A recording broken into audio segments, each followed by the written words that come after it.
Okay.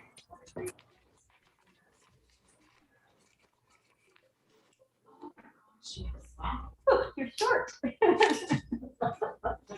It doesn't go up? It should go up. I don't know, that's not very easy on the chairs. Okay. Nice and tall. There. Now my feet don't touch the ground. You're nice and tall, But I'm though. nice and tall. That's what matters, right? Yeah. Command attention there. We're ready? Yep. Can everybody hear me? Thank you. All righty. Welcome. Thank you for joining us for today's December 16th SBCAG board meeting. For the record, my name is Holly Sierra and I'm the chair of the SBCAG board for today. Madam Clerk, please facilitate roll call. Thank you, Chair Sierra. For the roll call, Directors Williams, Aye, here. Hart, Hi, or here. Hartman. Here. Nelson. Levanino, Here. Patino, Here. Muriel, Here. Clark, Here. Parodi, Here. Urig, Here. Osborne, Here. Julian, and Chair Sierra. Here, thank you. I'm going to just go over a couple of Zoom reminders since we have quite a bit of attendees this morning. So just have a couple of Zoom reminders for all the panelists. Please remember to mute your mic when not speaking. If you'd like to comment, please use the raise your hand button. If you are an attendee, you will be in listen-only mode. All attendees will remain in listen-only mode unless unmuted by SBCAG staff to provide public comment. Comments from the public are limited to 3 minutes per speaker. The public will not be able to share their video or screen. When public comment is called on for an agenda item, attendees may use the raise your hand button to express desire to provide public comment for that item, and you will be unmuted when it is your turn. Those calling in on the phone can dial *9 to raise your hand. Thank you, and that concludes my Zoom reminders. Everybody would please stand for the Pledge of Allegiance. Ready? Begin. I pledge allegiance to the flag of the United States of America and to the republic for which it stands, one nation, under God, indivisible. All righty. Going on to public comment. The public may address Santa Barbara SBCAG on any subject within the jurisdiction of the board that is not included as part of this agenda. Comments are limited to 3 minutes. And Terry, do we have any public comment? I see an attendee, Cassandra Ensberg, would like to speak. And this is not for item 6, correct, Cassandra? Correct. Thank you. Please go ahead. Thank you. Good morning, SBCAG board, staff, and community. Holiday greetings to you all. I am Cassandra Ensberg, a longtime Santa Barbara resident and a Santa Barbara architect. I am here today to remind that it is time to get the commuter rail back up and running, and that urgency be put onto reinstatement of this essential service. I am working with longtime commuter rail advocate Dennis Story, whom you all know. We are grateful for the heroic efforts by our former state senator Hannah Beth Jackson, with help from many of you at SBCAG, to get the commuter rail from Ventura to Santa Barbara up and running in April of 2018. Unfortunately, as we know, the commuter train has been put on hold when COVID-19 hit in early 2020. As was our airline services throughout the country. Our airline services have been restored for quite some time, and our commuter rail system should also be restored immediately and be extended to serve those living in North County who commute to work in the Santa Barbara area. Commuter rail service is essential. It's an essential infrastructure, especially for people living in our neighboring communities who work in our area of Santa Barbara. Well-run commuter rail greatly helps to provide viable housing options beyond the Santa Barbara area proper. It is a critical component, and without it, we suffer. The commuter rail service is also needed to mitigate the added vehicular congestion on the 101 freeway as a result of the current 101 construction. This mitigation should be planned for, funded, and implemented. Please make this a top priority to begin to restore balance and to ease pressure in our circulation system, and advise us how we can help and support this to happen soon. We need the service, and the community wants and deserves it. With many thanks and best wishes to all of you this holiday time, and to working together in 2022 to achieve balance in our circulation system. Thank you very much for this time to speak with you. Thank you very much. Appreciate that. Terry, do we have any other public comment? Chair Sierra, I see no other hands raised, Done. and we received no prior request for public comment. All righty. I am closing public comment.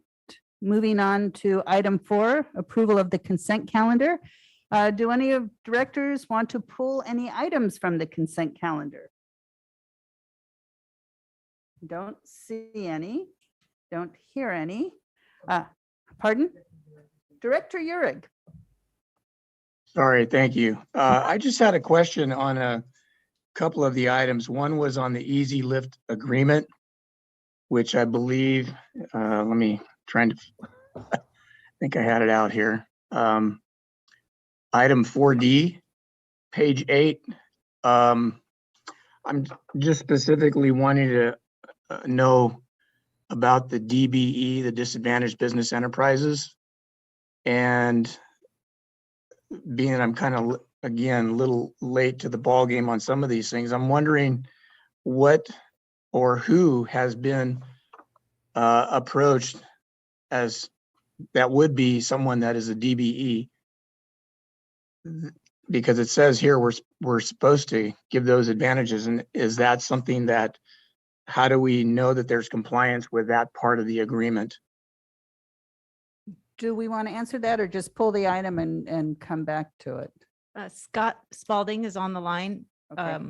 So Scott, can you answer that question? Yeah, absolutely. I have to say that I'm not sure I totally understand the question. Was it with respect to DBE and the Easy Lift agreement? Yes.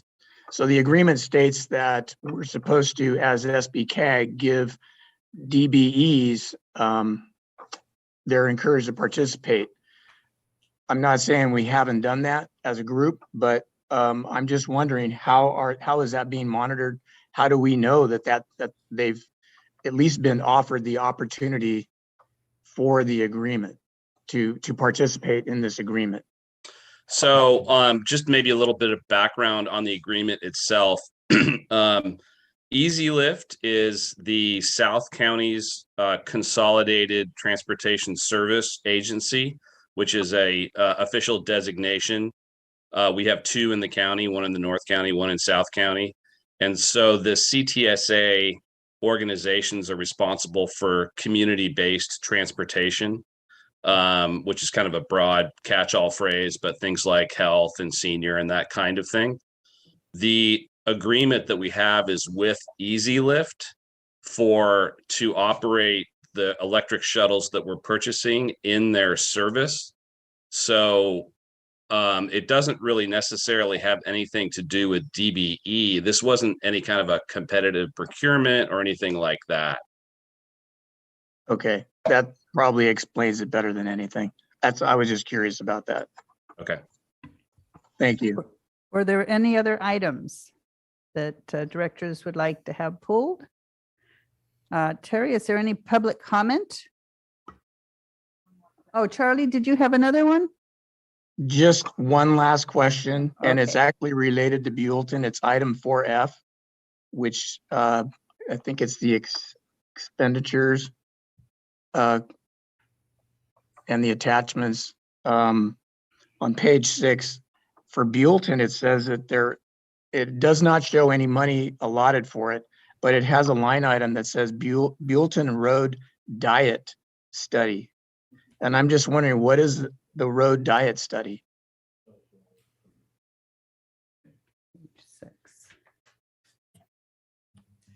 Madam Chairperson. Please. Members of the committee or members of the board.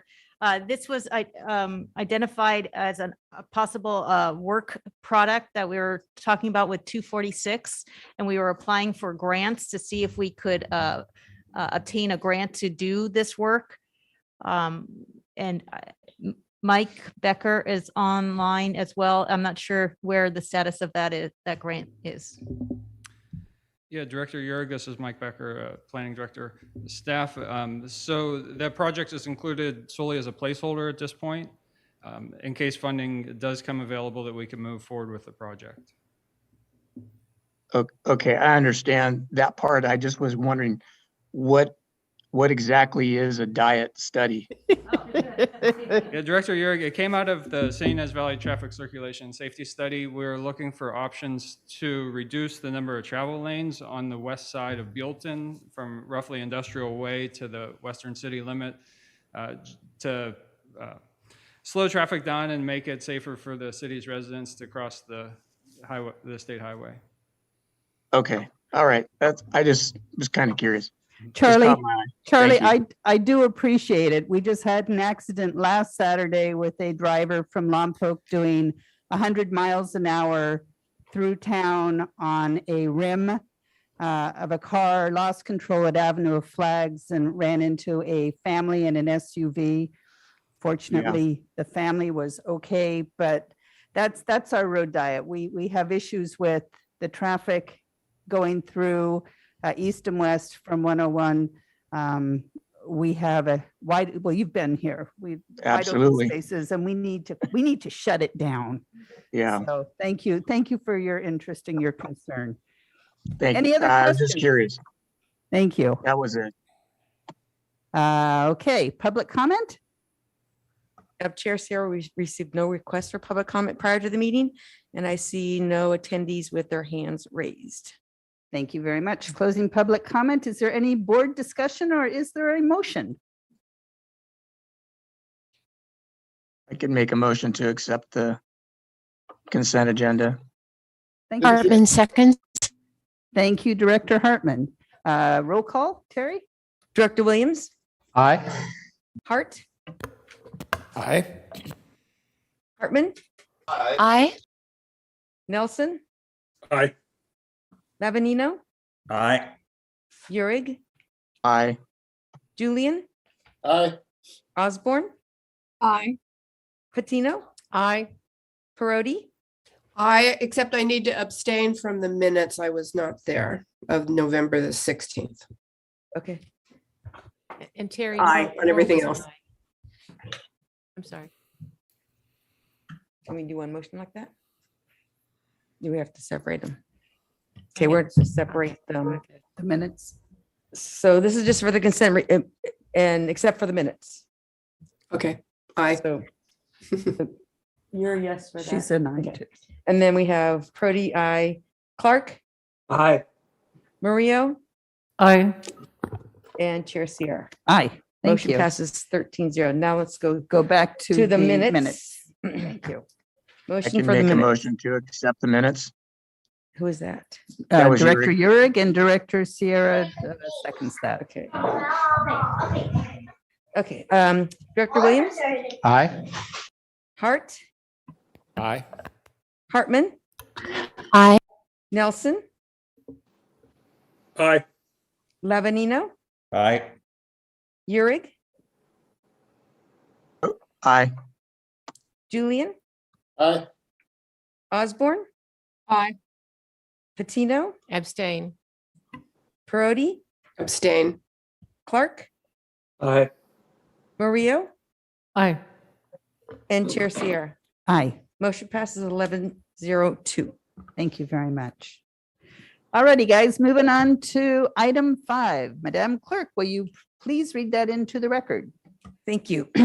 Item 5 is an appreciation of service. Recognize as outgoing SBCAG board member Kathy Muriel, mayor of the city of Santa Barbara, for her years of service to SBCAG. Madam Chairperson, members of the board, it's my great honor to recognize Director Muriel. Since 2018, Director Muriel has served on SBCAG's 13-member policy board as part of a reviewing critical regional transportation programs and projects that benefit residents throughout Santa Barbara County. In addition to her service to the board of directors, she dedicated her time and attention to serving on the following committees. The SBCAG South Coast Subregional Committee, she was vice chair in 2018 and chair in 2019. The Coast Rail Coordinating Council, she was vice chair in 2019, 2020, and 2021. The Low Sand Rail Corridor Agency, the Coastal Express Policy Steering Committee, the city's joint, I just lost my place, just a minute.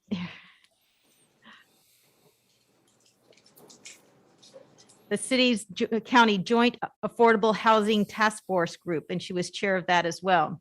Among her accomplishments, Director Muriel is recognized for her work on the Highway 101 Carpinteria to Santa Barbara project and the various decision-making components from planning to funding and construction, as well as ultimately celebrating significant milestones, including the $184 million of SB1 funding received in 2018, and moving forward on priority projects within the city of Santa Barbara, such as the Olive Mill Roundabout project, the East Cabrillo Boulevard pedestrian and bicycle improvements, the roadway roundabout and replacement of Union Pacific Railroad Bridge and Milpas intersection improvements. She also reviewed the adoption of 2 major regional planning efforts critical for our grant opportunities that the cities and the county depend upon. The Fast Forward 2040 Regional Transportation Plan and Sustainable Community Strategy, and the Connected 2050 Regional Transportation Plan Sustainable Community Strategy. It is critical for these regional plans to be adopted to position the region for all of our grant opportunities. She was also involved in the support of a collaborative engagement process and the ultimate adoption of the multi-year regional housing needs allocation, which brought about more equitable solution to our region for our housing needs. She was also a champion of regional alternative commute events and advocacy for the early morning train that one of our public comment speakers spoke about this morning, from Ventura County to Santa Barbara. She was also involved in riding her bike to work, walking, and taking a bus, and more recently, in reimagining the possibilities of remote work options as a result of the pandemic. Under her leadership, the city of Santa Barbara successfully received 4 competitive grants, totaling $9 million through the state active transportation program to help increase walking and biking in the Santa Barbara and close gaps on the California Coastal Trail. An example of one of those projects included the state 101 State Street undercrossing active transportation improvement. She was also involved in approval of updates related to the Measure A program with respect to the strategic plan, the program of projects, bicycle and pedestrian, and safe routes to school grant program and related program audits. Approving and making sense of all the various funding efforts related to the federal and transportation improvement programs, the Surface Transportation Program, the Transportation Development Act, and transit. On behalf of SBCAG, we extend our appreciation to Director Muriel for her service as an ambassador on behalf of the city to inform her board, colleagues, and staff of any major transportation infrastructure projects, planning, and program related efforts going on in the city of Santa Barbara, and how SBCAG can be a stronger partner on those efforts within the region. I personally would like to thank Director Muriel for her time, her positive spirit, and her commitment to public service as an accomplished member of this board. So we do have some parting gifts for Director Muriel on behalf of the agency, including 2 framed photos celebrating your term with SBCAG. One of them was at the Cyclemania Santa Barbara Ride event. I think it was a beautiful photo of you on the pier. And the other one was at our most recent Highway 101 Padaro groundbreaking with all the participants there as well. While your time on the board is complete, we hope to continue to see you active in the community, doing what you do best, being a champion for the residents we mutually serve. So thank you, Director Muriel, for your service.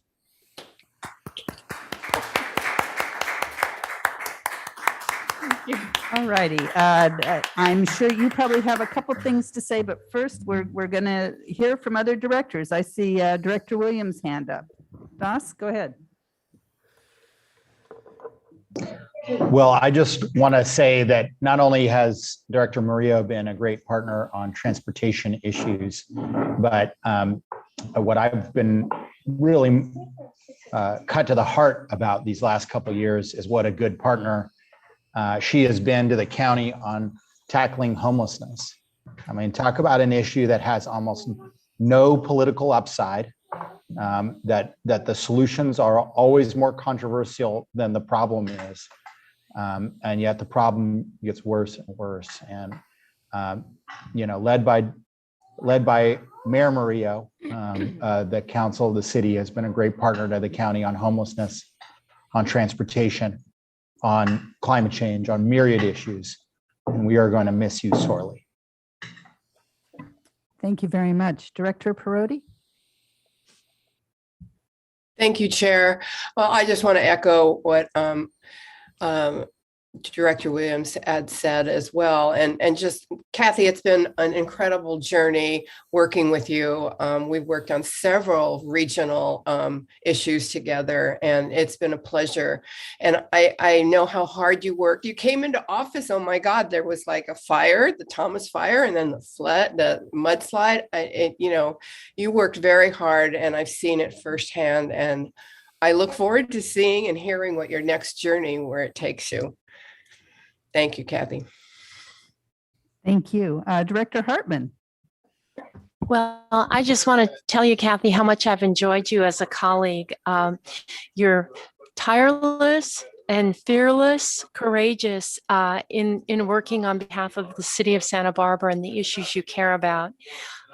In particular, I've seen bike lanes just mushroom while you've been in office, and that is really exciting. And I've been also very inspired by how gracious you've been in this last period. You really set a high bar for everyone. So thank you so much for being such a great. Thank you. Anybody else with a comment? Yes. Yes. Al, Director Clark? Thank you. Yeah, thank you, Kathy, for your years of service. You were a terrific mayor for the city of Santa Barbara and definitely a partner for moving our objectives ahead on SBCAG. Thank you so much again. It's been a pleasure working with you. Thank you. Director Patino? Though I'm from North County, and I just want to thank you, Kathy, because before when we started, we were able to meet in person and to get to know one another personally. It really helps putting a face, a personality to someone that a colleague that you work with, and really helps us do things better in governing in the whole county. So I want to thank you for that. And I just wanted to voice, you've done so much for SBCAG and the city of Santa Barbara. You will be remembered. I just saw you on TV with breaking ground for a new homeless housing development, 24 homes. I mean, you are going right until the end, and you have had nothing but your residents on your mind. You work tirelessly for the city of Santa Barbara. You will be sorely missed, and I look forward to seeing you when you look like you're about 10 years younger next month. Anyway, okay, so Lauren wants to do a photo op. Does she want to explain how she's going to do this? Since we're all in masks? Madam Chair, this is Director Hart down in Santa Barbara. And oh, I'm sorry, Greg, go ahead. Thank you. Director Muriel and I are here together, and we have the lovely photograph from the SBCAG team to celebrate Mayor Muriel's tenure on SBCAG, and we have some other wonderful gifts. But before I give that to Kathy and we posed for a photograph with Lauren, I just wanted to say thank you to Mayor Muriel for her service to SBCAG and to the community at large. But most importantly, I just want to thank my very, very dear friend for being an ally in politics and a friend in life. Kathy is an extraordinary human being who is very committed to our community. The sacrifices that she's made to be our city's first Latina mayor a historic occasion and something that is really important to recognize and to celebrate forever.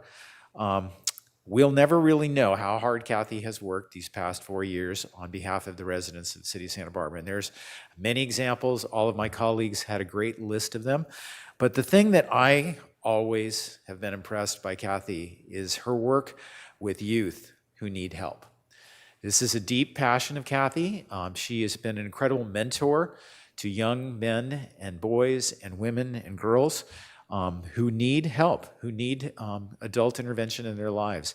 And Kathy created an entire program to serve those community members and worked that for years quietly.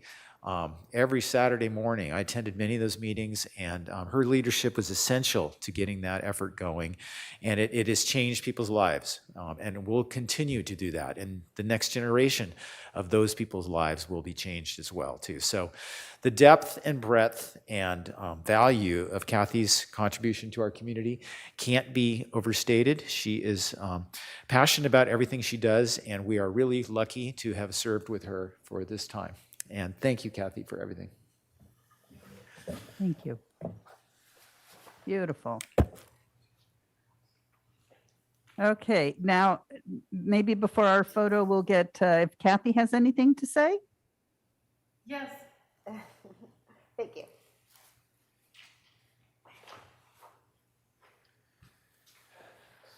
Okay.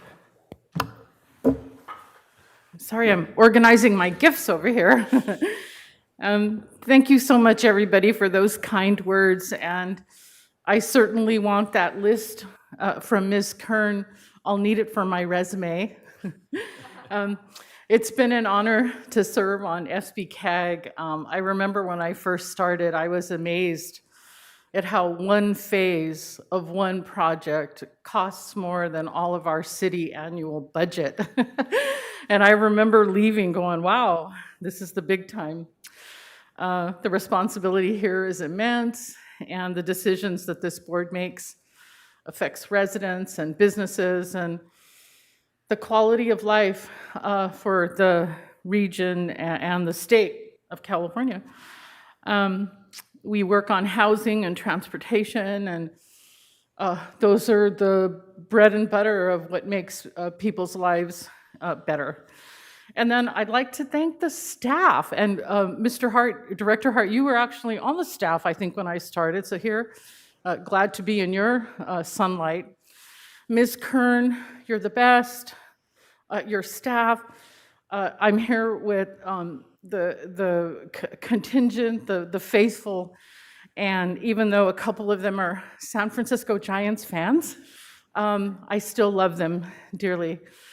And on that note, there's no crying in baseball and there's no crying in politics. So I'm leaving with a smile on my face and a lot of pride for the work that we've done in the last 4 years. And I'll keep an eye on you all and keep up the good work. Madam Chair, thank you.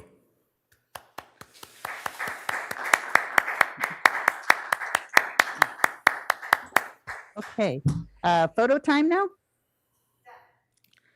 Lauren, are you going to take over the photo? It's the photo's been taken. Thank you. Okay, we're good. It's already Okay. done. Okay, thank you.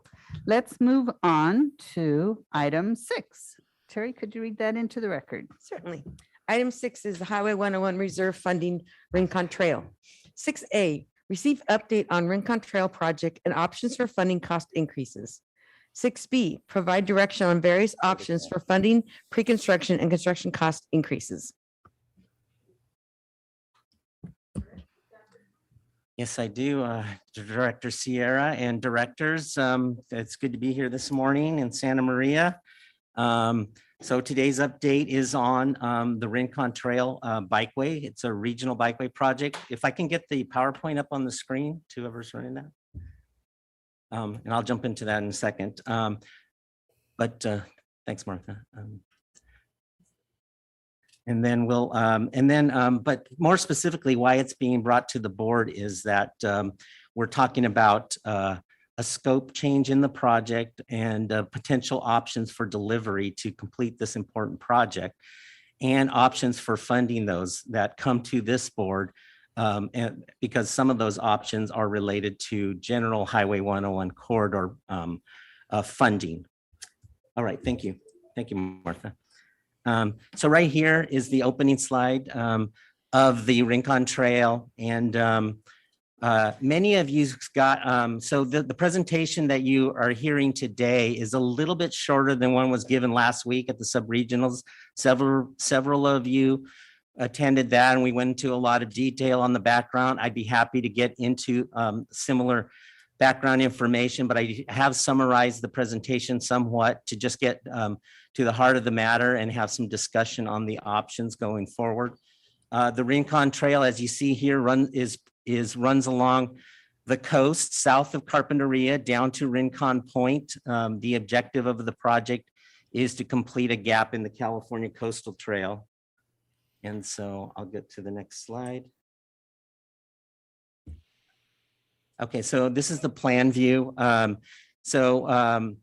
The yellow line on this slide shows the proposed alignment of one of the alternatives of the project and the city's preferred alternative. The city is the lead agency for the environmental. They are the implementing agency. SBCAG is a sponsor. In the staff report that we provided both to the sub-regionals and to the full board, we had a list of agencies and their roles on the project.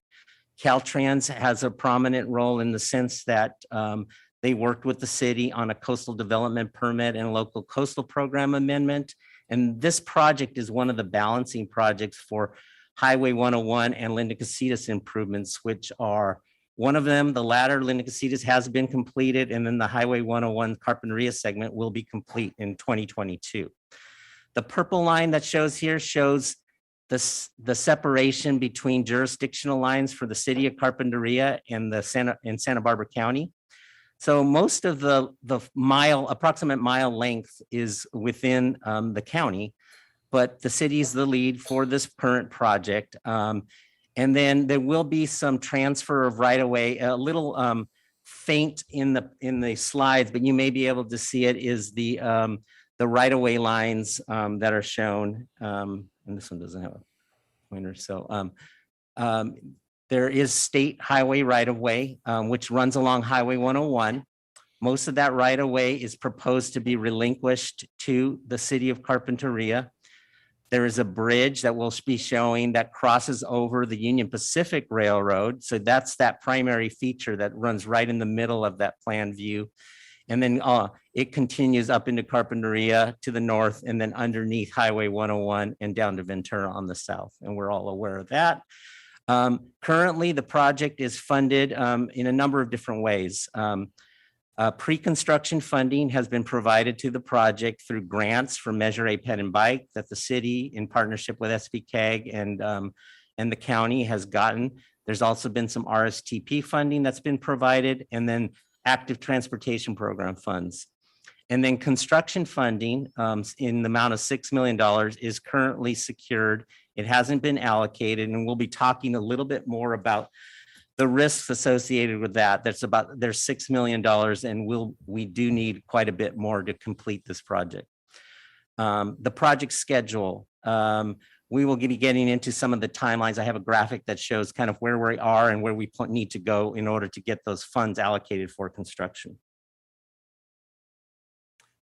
So I summarized some of the background material into a timeline for today's presentation. I think it's best to just start in late 2019, even though the project started well before that, and the community has supported this project for a number of years as a completion of a coastal trail gap. In late 2019, the city had prepared an initial study, negative declaration for public circulation. And in early 2020, that initial study, M&D, was approved by the City Planning Commission, but it was appealed. And then late 2020, after a few months where the city was evaluating options following the appeal, the city confirmed that they were going to undertake an EIR, which would be responsive to the appeal and the number of the comments they got in the initial study, in particular in relation to having the city include an alternative analysis, which is a standard practice in an environmental impact report, and then responding to some of the questions which were primarily focused from a stakeholder group that was concerned about the coastal earthwork and how it would affect landform alterations and the wind in that area that would perhaps affect coastal recreation opportunities there. At that time, the cost estimate was around $15 million.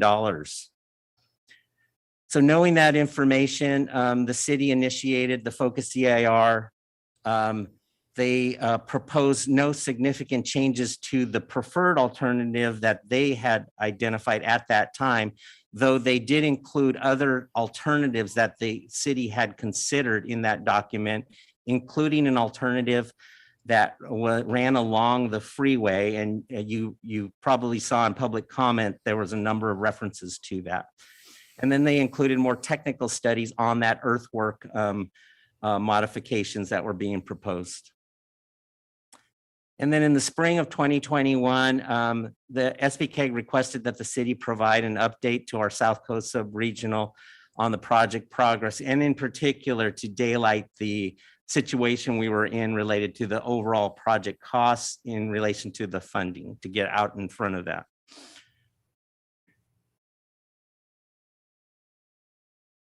So we had our first presentation in June of this year to the South Coast Sub-Regional, where the city and SBCAG, and I should just mention that John Lawson from the city Public Works Director, I believe, is on the line. And yeah, I see that there's head shaking on that. And we gave an update jointly to the South Coast Sub-Regional with the first kind of daylight this issue and get some input from that committee as to where we needed to go with this project. And the outcome of that meeting was that the South Coast Sub-Regional Committee said, go look at some different options or modifications to that alternative that wouldn't necessarily slow down the project, but would reduce the overall project costs. So in September, after the city had taken the lead, convened a working group of their design team and Caltrans and the County of Santa Barbara to evaluate some modifications that could be undertaken. That was presented to the South Coast Sub-Regional, and I have a slide that shows those. The cost and funding options were updated, and but at that time, the Sub-Regional Committee didn't support any additional commitment of funding for the project. At that same meeting, the city had requested that an MOU with SBCAG, or shortly after that, and additional funds for the changes that were necessary for the environmental, because they were making changes to the environmental alternative along the coast and the design. And then also, but before we did that, SBCAG wanted to provide the board a full picture, including the cost of construction. So we asked that they really sharpen their pencils on that and come back with a cost estimate that we could present to the board. So I referenced this before. In last week, we had 2 sub-regional committee meetings, both to the South Coast and North County, where we provided the most recent update to the project, including the cost picture. And I guess maybe that's just the screen. Yeah. So. Okay. So these were the results of the revised design that was directed by the South Coast Sub-Regional Committee. So what you're seeing here is a rendering of that preferred alternative alignment that the city had started presenting in the Focus DIR. And so based on input from the South Coast Sub-Regional, the city convened that design working team, and that resulted in making changes that the orange crosshatched areas is where the trail has since been modified to reduce overall earthwork and grading and costs. And then the trail has been realigned to try to get to that. There's a lower bench there that supported the old Union Pacific Railroad. And so the trail has been re-engineered to get to that bench a little bit more quickly and then run along that bench, which does reduce the drainage features that are needed, the overall earthwork, and the cost of the project. And so the results of that effort that has been confirmed as that the cost for that alternative was reduced by about 1.8 million. That was a result of about 25% reduction in the overall earthwork and then some drainage revisions. The city's revised design is now being included in the focused EIR. And the city is on schedule, and this is an important point, to take that to their planning commission on January 18th of next year. So in about a month, there'll be a planning commission hearing, which will consider both the focused EIR and the coastal permit for this project. So this schedule I showed at the sub-regional committees is kind of tries to tackle a couple different things. It gives you an update on where we're at right now and where we need to go over the next 8 months. And 8 months, I'm saying that because you see that red bar in August of 22, that's the funding deadline. So that's when SBCAG, as the sponsor for the project and for the construction funds from the Active Transportation Program, must submit the paperwork necessary to request an allocation of those funds. In order to request an allocation, several things need to be completed in advance of that. You need to be able to certify that all the environmental is complete, the design is ready, you have a security of funding to complete the project, and your permits are in order. So at several of the subcommittee meetings with the South Coast Regional, and then again emphasized last week with both subcommittees, we went through some of those risk items and where we were at. And this chart shows in the box there that those that are highlighted in red are essentially what, I would categorize as fairly high risk in not being able to complete those within the remaining time, just based on the amount of work that's necessary or the potential for things to affect our ability to move the project forward that are outside our control. Along the timeline there, we're in December right now. We're providing the board an update and several options that we'll get into. The city has their planning commission hearing next month to discuss the CEQA and the CDP, Coastal Development Permit. And within those next several months, there'll be a number of activities that the project team's going to be working on. We do meet on a regular basis. We meet every month. There's constant correspondence between the city's team, their engineering team, their environmental leads, and SBCAG and Caltrans. So we do meet and go through action items. There's just quite a bit of stuff that still needs to get completed. So last week, we daylighted a few options for the board's consideration, and they're summarized here, and they were included in the staff report again.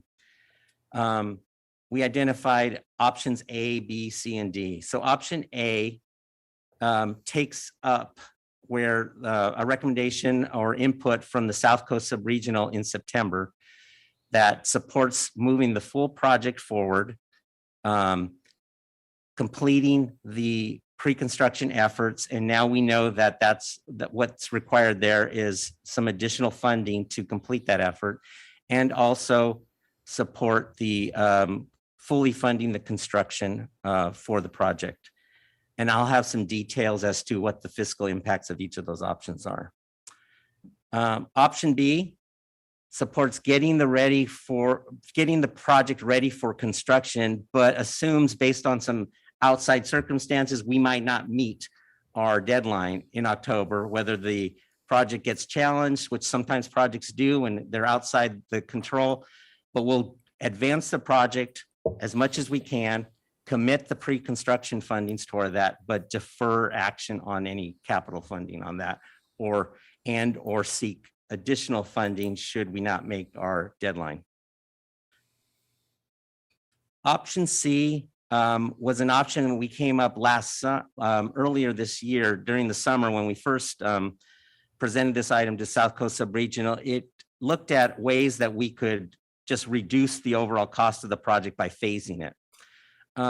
There's probably a number of issues, and I think this was discussed at the North County Subregional and the South Coast Subregional about the viability of this option, just because it requires approvals from external agencies like the California Transportation Commission and Caltrans headquarters about whether we're still fulfilling the purpose and need of the original project and the grant.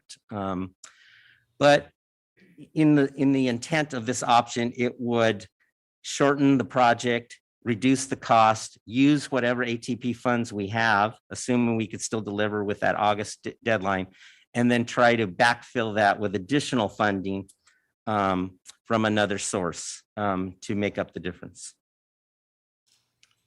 And then option D was a kind of a no project scenario where if the board found that it's very unlikely that we would be able to complete that, there would be no commitment of either pre-construction or construction funding at this time based on the circumstances that we know about the project.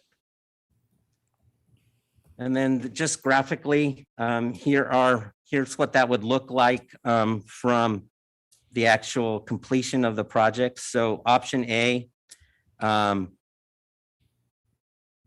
we would be following the revised design that I showed before on this lower alignment in blue on the bench.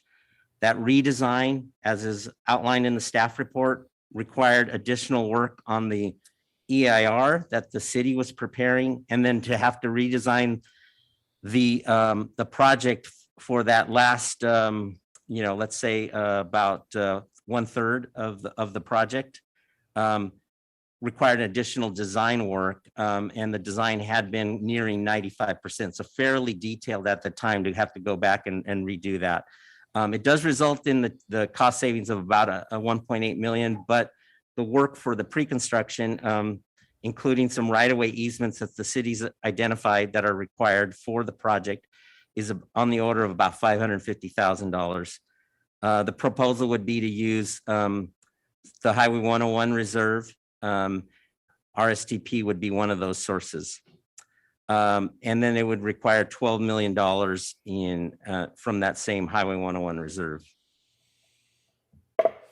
And then option B, similarly, would just advance the project for construction readiness, building that lower, getting that project ready for that lower revised design on the blue alignment, but no commitment of construction fundings. And then options would be potentially partnering with agencies to submit a Cycle 6 ATP grant, or there's other funding opportunities that we can talk about, perhaps from other state and federal sources. But kind of putting the project on a shelf as long as it meets its construction readiness. There would be opportunities here, and this was one of the comments that was raised early on from the county, and you may have seen in some of the comment letters about maybe a better solution to extend the path so that it doesn't go through the county of Rincon Park. That could be either through some modifications to the park, working with county parks, or something different entirely that hasn't yet been studied. And then option C was the phased approach. Like I mentioned before, probably the viability of this option is the lowest on the scale if we wanted to move forward with any of them, because we're already in December. We would have to convene meetings with California Transportation Commission and Caltrans headquarters staff on that approach. And then if they found that it was something that they would consider as a shortened project, then they would have to get approved as a scope change, likely by the California Transportation Commission, which would probably not able to be occurred until maybe the March or May meeting. That really shortens the ability to get anything done or the certainty of what we need to do. The idea here was just to shorten the project here, truncate it, and it would give us options to look at that remaining segment in a future funding cycle.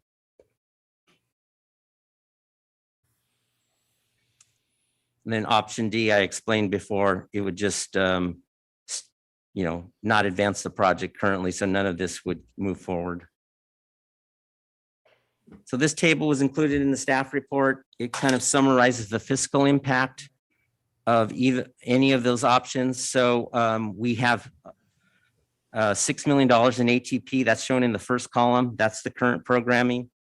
Any of the options for the board's consideration today, if the board wants to just continue to advance the pre-construction efforts at least, would take additional funding from our 101 reserve in the amounts of about $550,000. And then there's options as well to what the board would like to consider for the construction phase of the project, including option A, which would tap into the 101 reserve. And that would be about $12 million to variations of parking that as a construction-ready project and looking for new funding opportunities. So I mentioned before that we had meetings last week with the sub-regional committee. I summarized some of the input that we received in the staff report, and I've also added it here. And I'll go through these bullets, and if there's anything else that I may have missed, that certainly we can have that discussion, but this is what we heard as staff. Point one was, and this kind of alludes to how we would propose to fund it, bring back information as to how some of these options would affect the Highway 101 reserve funding. That's and we indicated that we would present this at the board today. So the following slide does do that. There was sentiment that the commitment has been made to deliver this project and that we should not even consider the no confidence option and eliminate that from consideration. There was interest from some board members that perhaps we wait until the outcome of the city's planning commission meeting next month, where the project sequel will be taken up and the coastal development permit, and see what happens there, whether there's an appeal process or a likely appeal, or it would be challenged. Some of the committee members expressed interest that they hear from the city of Carpinteria, so we can certainly loop back with John Lawson and see where the city's at on that. And the last two there was concern about phasing the project and render an incomplete project with an indeterminate timeframe for when the remainder would get complete, or who would be the lead on the remaining elements of the project, remaining components. And lastly, concern that there would be additional delay to North County named projects if we have to add more money from the Highway 101 reserve to this project.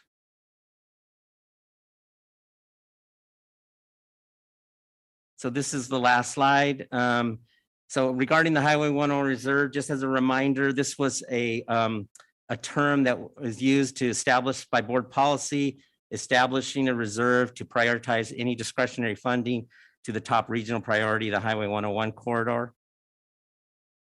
This includes, of course, our Measure A money for Highway 101. Per the Highway 101 investment plan, 101 gets 13.4% of all the revenues, which collected through 2040 is, and based on what we've already spent in the corridor, there's about 67 million that remains that could be used as matching funds for future state and federal funding on segments D and E and the parallel projects in that part of the corridor. There's also the RSTP funding that by board policy has been set aside for the Highway 101. In 2019, 42 million was approved for use and has been programmed to various projects on Highway 101 and parallel projects to date. And then approximately another 15 million of RSTP funding would be available through FY 26-27. And this has been discussed with the TTAC ad hoc subcommittee, but it would be going to TTAC on January 6th for approval on that, or for a recommendation. And then lastly, in relation to how this potentially could impact our match. So the Rincon in some of the scenarios needs anywhere from $6 to $12 million of the 101 reserve. This is, if you look at just the 67 million, this is about 10 to 20% of the Measure A remaining, and or, you know, any of the projected RSTP funding. Essentially, it would take up all of that funding that would be projected in the corridor, the 12 million out of the 15 million, let's just say. So that concludes my presentation. Like I said, I've summarized some of the options, but for the board's consideration, you know, well, I'm happy to answer any questions, and maybe there's, I don't know if the city wants to provide any input at this time. Thank you very much, Mr. Luna. I'm going to go to the city first. Then I'm going to, before public comment, we're going to have director's questions to staff. But if Carpinteria, I don't see you here. If you would like to speak for just a little bit. Is he there? John, you're unmuted. You should be able to speak. John, if you want to just say anything before we get into questions, so that if they have questions for you, directors have questions for you, you're available too. Sure. Good morning, John Lawson, Public Works Director for the City of Carpinteria, Madam Chair, board members. Thank you for having us here. I'm also joined by our Parks and Recreation Public Facilities Director, my counterpart, Matt Roberts. So if he's there, he'll also provide any words. But on behalf of the City of Carpinteria, I do like to emphasize that this is not just a Carpinteria project. It goes towards the towards closing one of the gaps in the California Coastal Trail. As you know, the California Coastal Trail is a state trail, really, or trail that goes from the Oregon state line to the Mexico state line or country line, excuse me.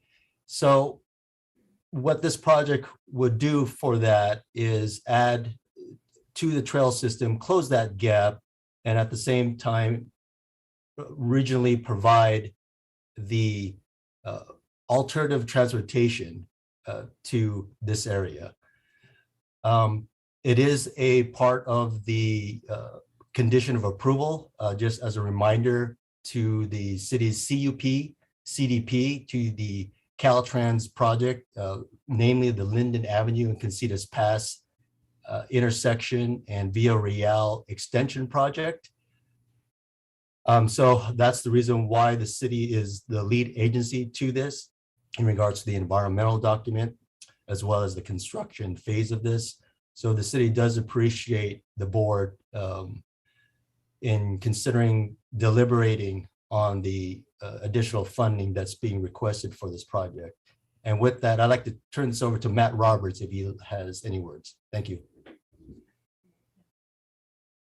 Thanks, John. Can people hear me? Oh, thank you. I don't have much to add. Thank you for considering this project. I would just like to say that this little corner of the state of California has always been a very challenging place for transportation facilities. If you look at the amount of excavation and earthwork that was required when the railroad first came through in the late 1800s, leaving us that trail bench that we see today, but also in the late 60s, the excavation through Rincon Mountain that we drive through and almost take for granted, but that was an enormous engineering feat to relocate the railroad and the freeway through the mountain. So this project actually redresses engineering omission from that time when they did not make any provision for bikes and pedestrians to get across this corner of the state. And with the connection that was done in Ventura County, District 7, that ends at the Ventura County line, I think this project will be extraordinarily well used, appreciated, and have a great deal of utility for access along our coast. Yes, we've heard about the California Coastal Trail and the, I think it's the Juan Bautista Historic National Trail. But all that said, the utility of this connection will be profound and get people off of the edge of the freeway which is the bike rack, right? That's the bike route now, believe it or not. But also it'll get a lot of folks off of the rail corridor because they're using the tracks now to go down from Carpinteria to Rincon County Park and beyond, which is not an acceptable mode of transportation for the public. So I look forward to this project being delivered, and I hope you will join me in that support. Thank you. Thank you very much, sir. Before public comment, we have questions from directors. I'm going to start in Santa Barbara. I don't see Director Hart or Murillo that well on my screen, and I sure don't want to miss you guys. Any comments from Santa Barbara? None, Or ma'am. questions, Thank I'm you. sorry, questions. No. No questions. Okay, then I'm going to come here. I've got Director Nelson and then Director Hartman. Yes, thanks, Chair Sierra. I just have a couple questions about this moving forward. If we went down the route to go out for additional ATP funding, Mr. Luna, what's the likelihood of success with that? Is there a lot of interest in this statewide? Can you help us with that? Yeah, through the chair, Director Nelson. I'd look to some help with this one, but I think where I would like to start in answering that question is that this project is widely supported by our partners up at the California Transportation Commission. They've been made aware of the delivery struggles that we've had. They want to work with us to deliver this project. They see the importance of completing the gap in the California Coastal Trail.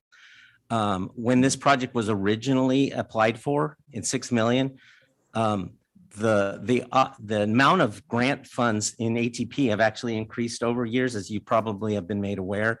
And so this project, as it's currently defined and the cost, still could be fundable under that program based on awards that have been made through other projects statewide. That being said, you know, it is a competitive process and it has to check a lot of boxes, and there's specific rubrics that are required to make sure that you meet all those and score the maximum number of points, Director Nelson. I don't know if you want to add anything, Martin? Madam Chairperson, Sarkis is at the microphone in Santa Barbara, and he would like to speak. on this Terrific. question. Please, Sarkis, go ahead.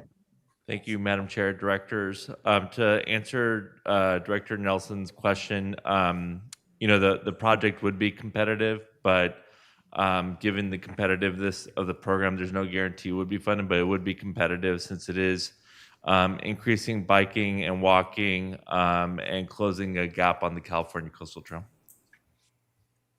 Thank you. And just one last follow-up question, Sure. if I can, Chairwoman.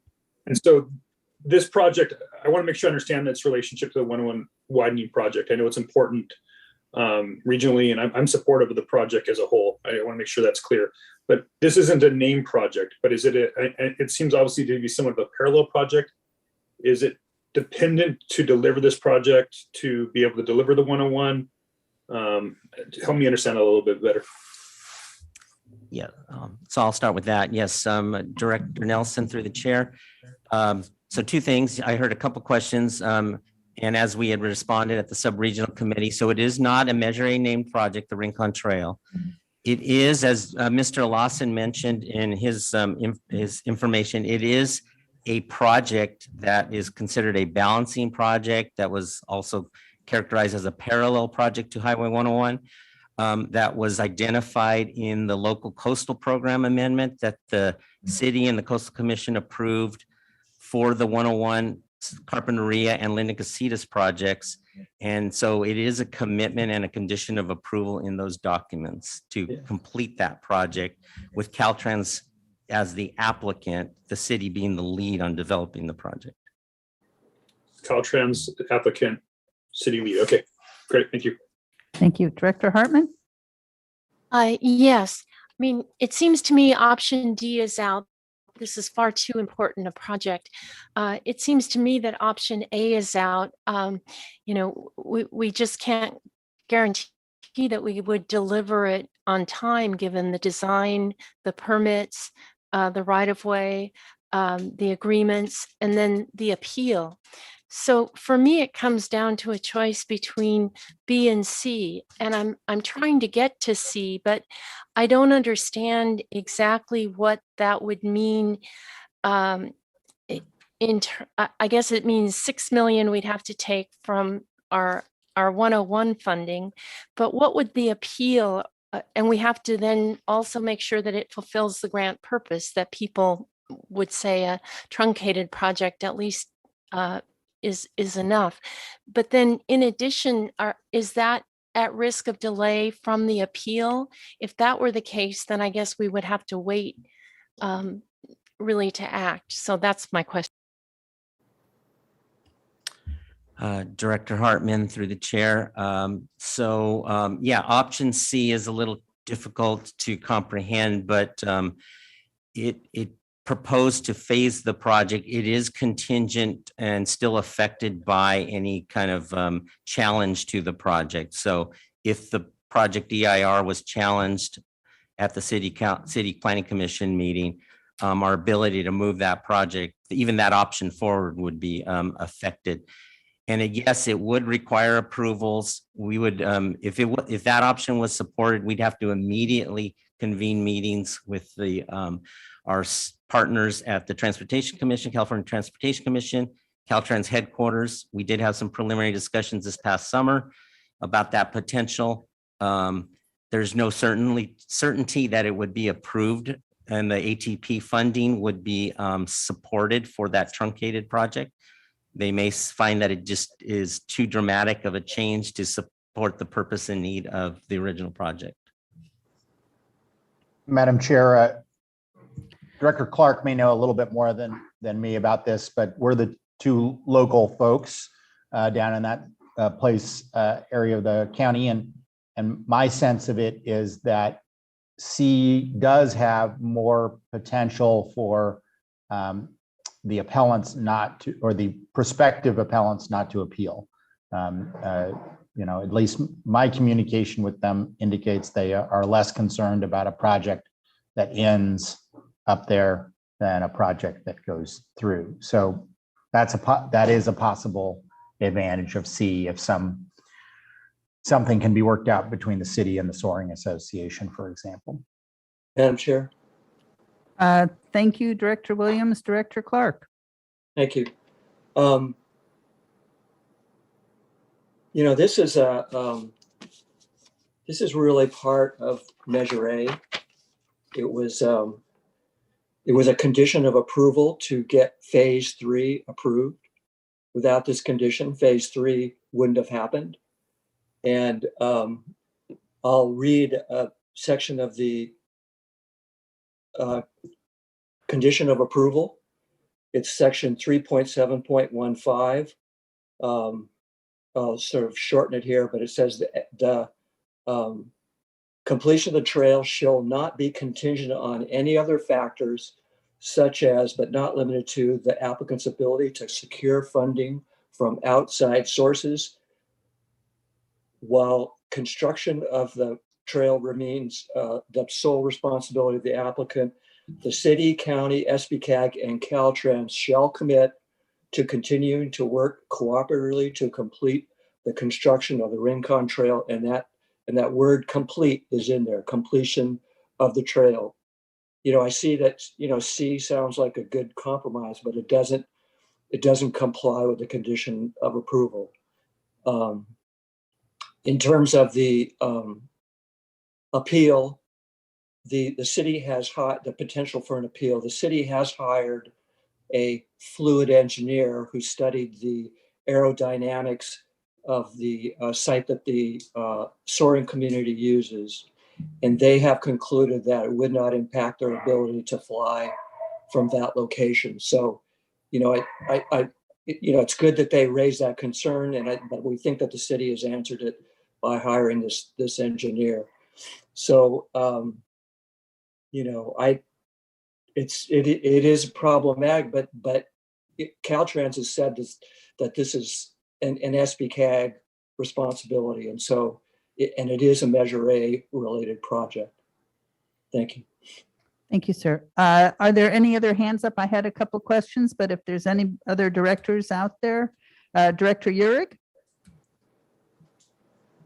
Thank you, Chair Sierra. Appreciate it. I guess I just wanted to raise the same issue that I raised at the North County sub last week, and that's just the amount of earth that will be displaced from an already unstable area. And I'm just surprised that there's not more people that are up in arms about it, I guess. I mean, I see 2,400 plus comments, and I've read pretty much every single one of those comments that has come through.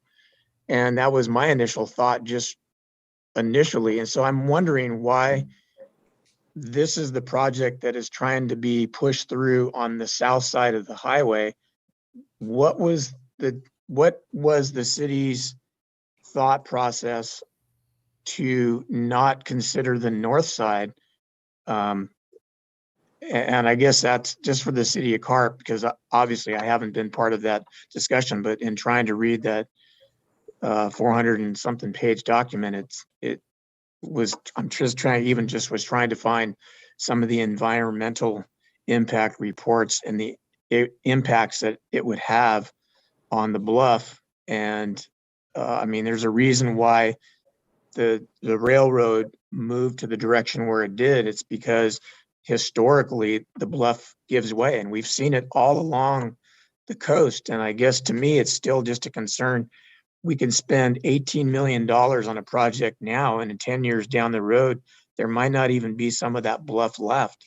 And I'm still having to struggle with that. And I just am trying to figure out what was the pivoting point that decided that this side was better than the north side, because it's the same issue we're having in the San Ynez Valley bike trail, where there was a lot of discussion putting it on the north side of San Ynez River between Buellton and Solvang, when there's already a road in place or something on the south side that would make it a lot more environmentally friendly. And to take away and remove that much soil, all of the trips that it would take to get that soil gone and removed, that adds to the impact of greenhouse gases that isn't even addressed in the reports that I was looking at. And so those are just, that's kind of just my question is, what was the pivot point that brought it to the south side as opposed to the north side? If that can even be answered at this point. Thank you. Mr. Luna?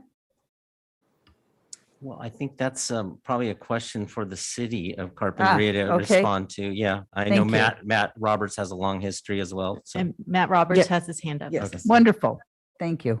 Mr. Roberts?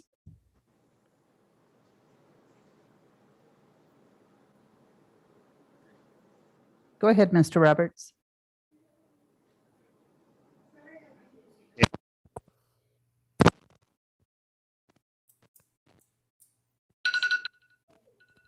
I don't see a mute, but I can't hear him.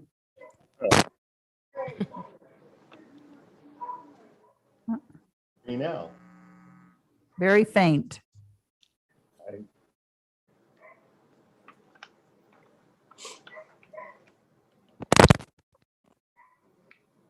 I'll have to go with the faint microphone. I hope that's okay. The consideration of keeping the trail. Mr. along- Roberts, we can't hear you. Can't hear me. Oh, darn it. Mr. Roberts, you seem very far away. The sounds very far away, very bad quality.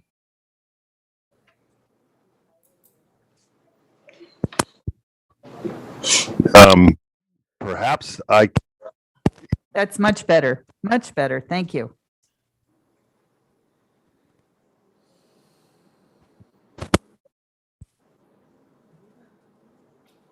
That was working for like 4 words, The and now we're joy not of hearing Zoom, anything. huh? Okay.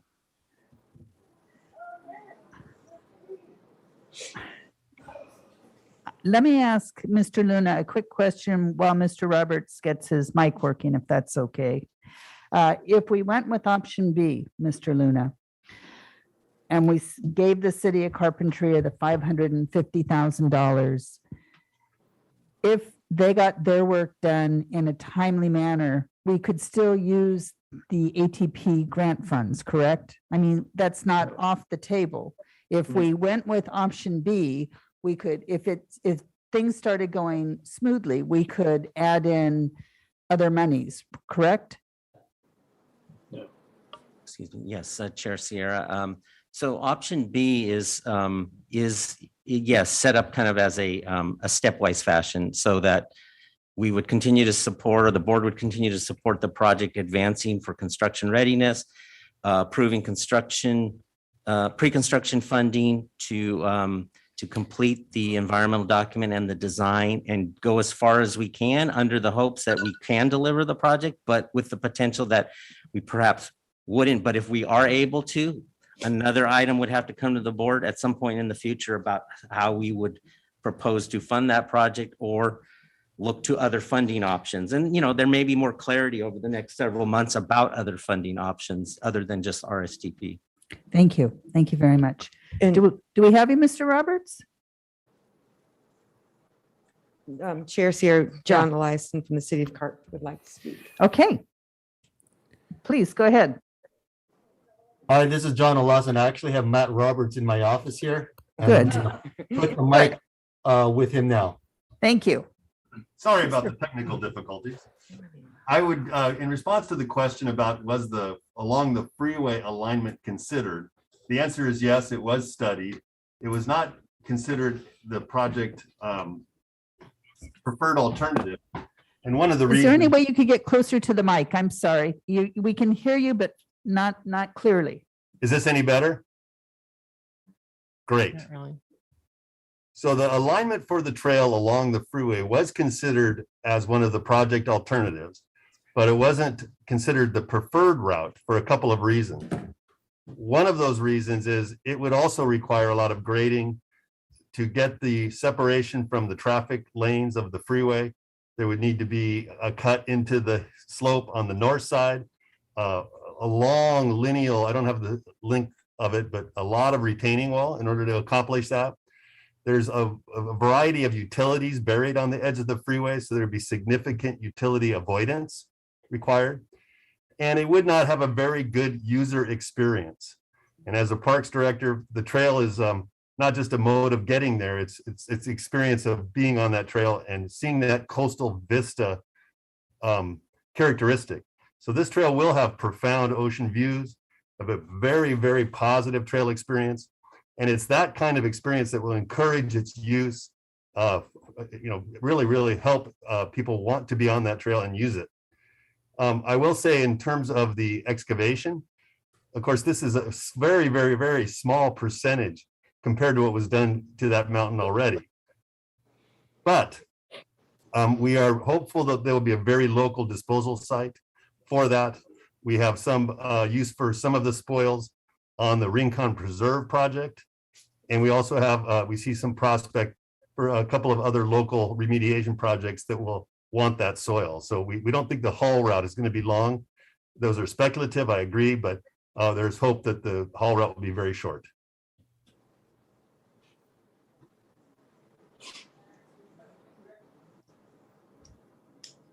Thank you for that clarification. And I just want to go on the record.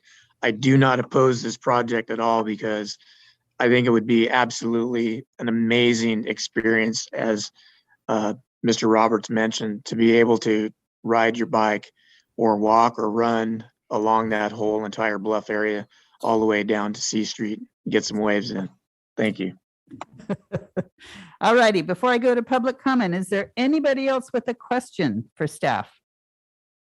I don't see any. Do you see any, Terry? Oh, Director Patino. Oh, I'm sorry. I thought you were just ignoring me. No. Okay. I wanted to ask, and it may have been in there and I just missed it, but Mr. Luna, when we talk about the risk area, like the environmental, like the EIR, it's supposed to be completed December of 2021. It's not completed yet?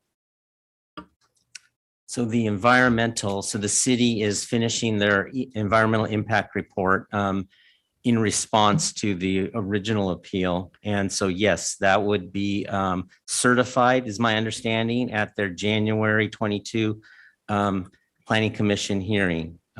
Okay. So it's not completed yet. Okay. You don't have to turn your mic off because I'm going to be asking you questions. Oh, so what about the design? Is the design completed? The design has advanced to about 95%, so it's not yet complete, but the anticipated completion date to meet the deadline for funding is in May. So that is fairly reasonable unless something changes to affect needing to have to redesign efforts again. So. Okay. And did I miss something, or was there something in here about the railroad right of way? Yes, no, Okay. you caught on to that. So the railroad is involved in a number of ways. Some have advanced very well. We have approvals on the design from them for the bridge. We have our public utilities, the project does, Utilities Commission approval for the new crossing. What hasn't advanced is the right of way, as you mentioned, for needing temporary construction easements. And that requires, you're probably aware, you have to do appraisals. The railroad probably throws those out because they don't really look at your appraisals, and then you just negotiate a cost for the use of their land for the period of the project. So that has yet to commence. So that one is a high risk item. That has yet to commence. So Yeah. how long? Because they take a long time. The railroad They is not do. user friendly. Okay. Yeah. So what are we, ballpark figure, what are you looking at? Hard to say. I would say 6 to 6 months at a minimum. You know, it may, you know, At minimum, maybe 12 to 18 months. I've Yeah. seen instances where more complicated Okay. issues have gone longer. Yeah. Okay, I guess, and I don't object to the project. I just don't think realistically that it can be achieved with the kind of deadline that we have, because we have a 7-month deadline, right? Yeah, we have until August. So yeah, essentially August. 8 months. Yeah, from Yeah. today. Yeah. From today, but then 7 months from the city's action. from the in city's January. action, it'll be 7 months. And then if it gets appealed, now, Mr. Williams said he probably didn't think that would happen. We don't really know, but we know that appeals do drag on. We've seen that with the 101 corridor. I guess if we had another source rather than the Highway 101 reserve, I just don't want to compromise that money because, and I represent the North County part of the county. And if something comes up and Ms. Kern has to have matching funds for things, because we have needs up there also. They may not be as glamorous or as romantic, but we do have needs. And so I just don't know that to deliver the project is going to be reasonable. And once we spend that money, that's gone, right? So we're spending money and we don't know if we are really going to have a project. Yes. Director Patino through the chair. So the $500,000 that is being requested by the city would be considered basically spent. The additional money for the construction would be in reserve, and I could not use that for applying for other projects at that time. It may be able to come back to the region if the project does not move forward. So, it's committed and obligated if the board decides to do that, and not able to be used as a match, but it may possibly come back if the project doesn't move forward. So I think we have really a fiduciary responsibility to make sure that our taxpayers are getting what they want in the monies that we allocate. So unless something changes, I can't even support this. Thank you. All righty. So public comment. I saw a couple names. Do you want to call them out, Terry? Yes, first of all, for the record, we received 20 comment letters via email, which I submitted to all the board of directors for the past couple of days. And I've been writing down names as they raise their hands. First person is Otis Gillespie, followed by Barry Remus. Thank you.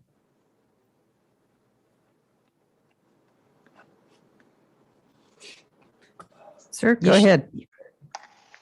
Good morning. Is my microphone unmuted now? Thank you. Yes, it is, Mr. Glassby. Thank you very much. The submitted, actually the shown project plan view shows the route going across the existing face of what we call Little Diamond Head. My name is Otis Gillespie. I'm a paraglider pilot. I'm a retired Ventura County firefighter. And I would like to make a few public comments about this proposed multi-use trail. There was the city's answer to member Bob Nelson's question about the location. And it's the location of the multi-use trail that I and others are contesting. We're not opposed to the multi-use trail. It's the location. And the city's answer to member Bob Nelson's question was that it should be parallel to the Highway 101. That location we agree with.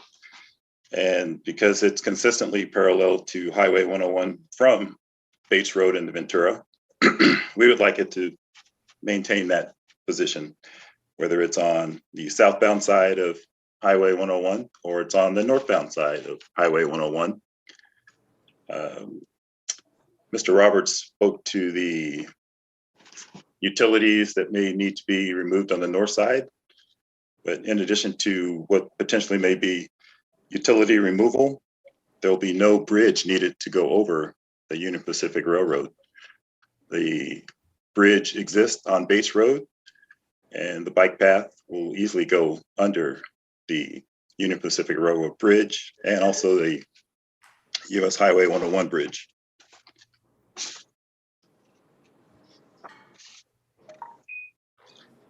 Weather, earthquakes and tornadoes. We had tornadoes in the city of Ventura. They've not been an issue.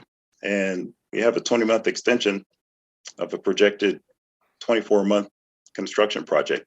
There's been a 200% increase in the additional funds requested to complete this construction project. And what will be the working budget?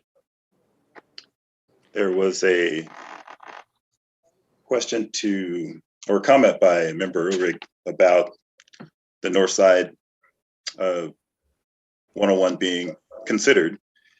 And maybe Matt Roberts can detail more information about what would be the positive, negative versus where the proposed position of the multi-use trail is. Sir, your 3 minutes is up. I'm terribly sorry. We've got a lot of speakers today. Yes, that's fine. I understand. So thank you very much. Thank you very much, Mr. Gillespie. Mr. Remus?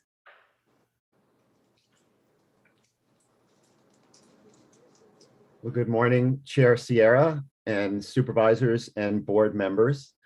My name is Barry Remus, and I am representing the recently merged nonprofit organization of SB Bike Plus Coast, Santa Barbara Bicycle Coalition, and the Coalition for Sustainable Transportation. And we just want to indicate that we do express support for the project.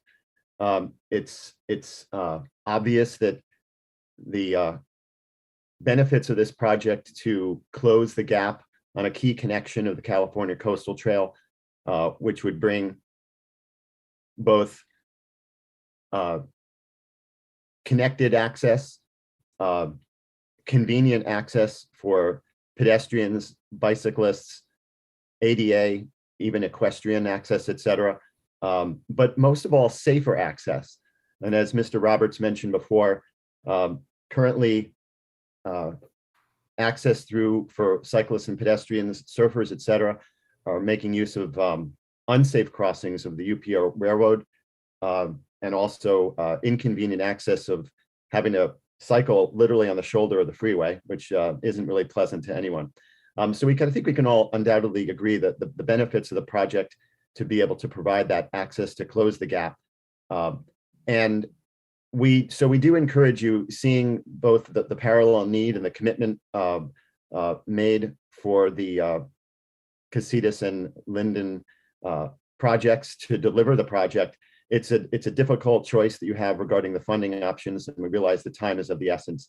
And we do encourage you to take to make the choice to make a funding decision that will mitigate and try to minimize the loss of the ATP funding, and also realize that due to the highly competitive nature of the ATP cycle scoring, that reapplications does put the project further at risk for that due to that competitive nature. And one last thing is we just want to acknowledge that while the current alignment would exit into the Rincon County Park parking lot, one of our concerns that we would hope that future design would take into consideration is that the safety of pedestrians and cyclists exiting into that parking lot will be taken into consideration with design to maybe provide some separation so that they're not jeopardized by vehicular movement and motorists in the parking lot. So we don't envy your decision, but we hope you'll make the wise one to really bring safe connectivity to a lot of communities to really close this critical gap. So thank you. Thank you, sir. We've got Wolfgang Daniel and then Janica after that. Thank you, Mr. Remus.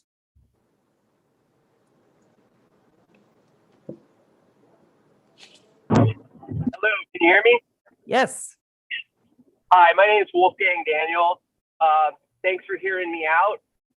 I'm a local paraglider pilot, and I do have some concerns with the trail that you guys want to build. I believe the highway adjacent trail would be a better option.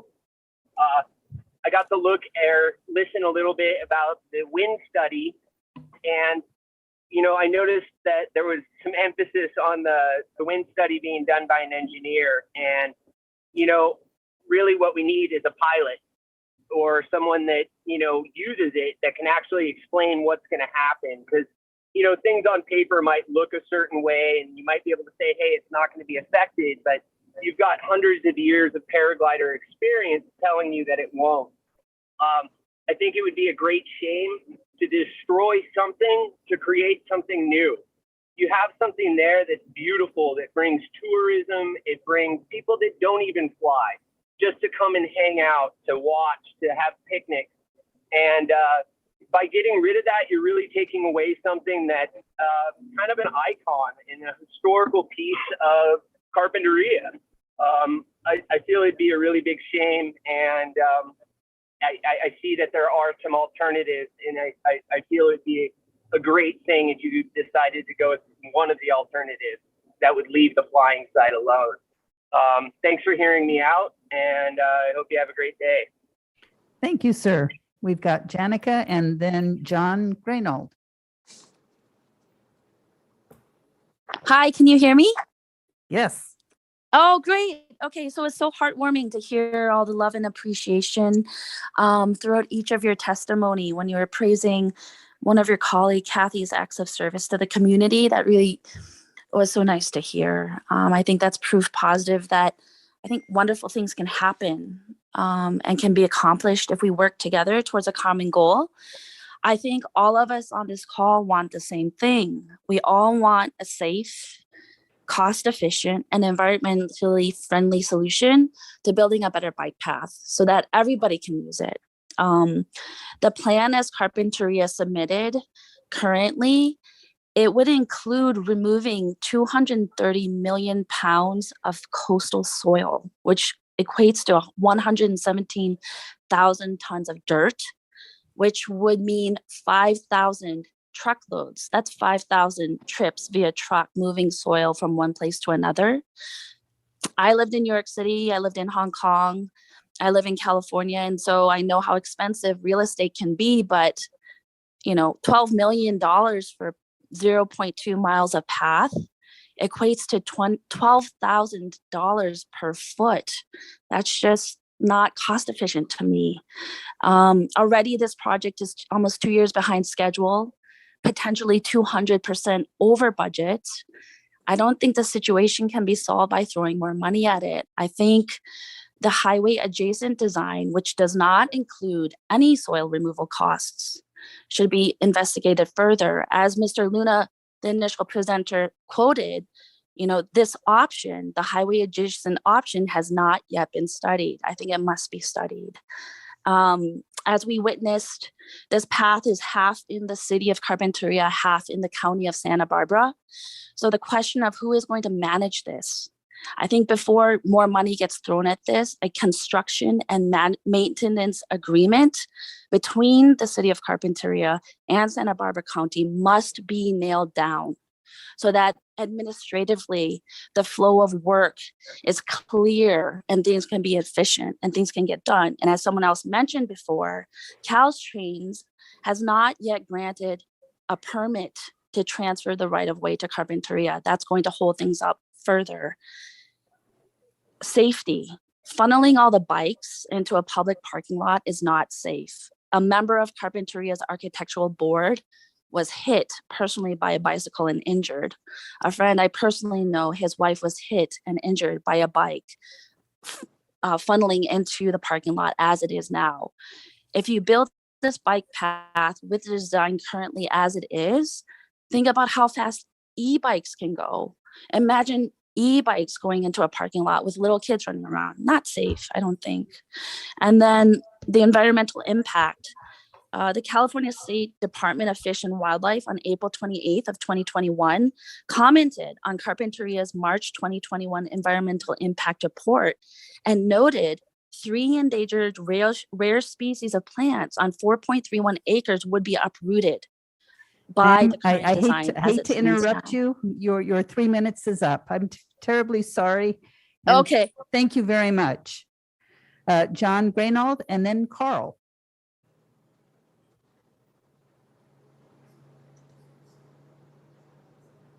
Can you hear me? Yes. All righty. Thank you. Good morning. Thank you, Chairperson and Board, for the opportunity to comment on this project.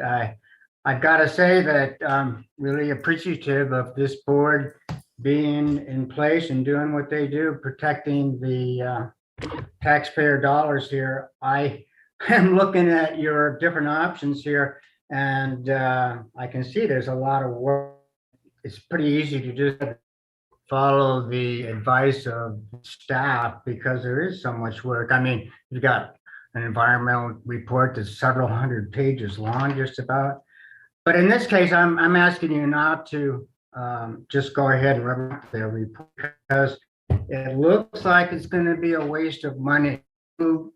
Take a look at the funding cycle and the likelihood that it's going to be an appeal.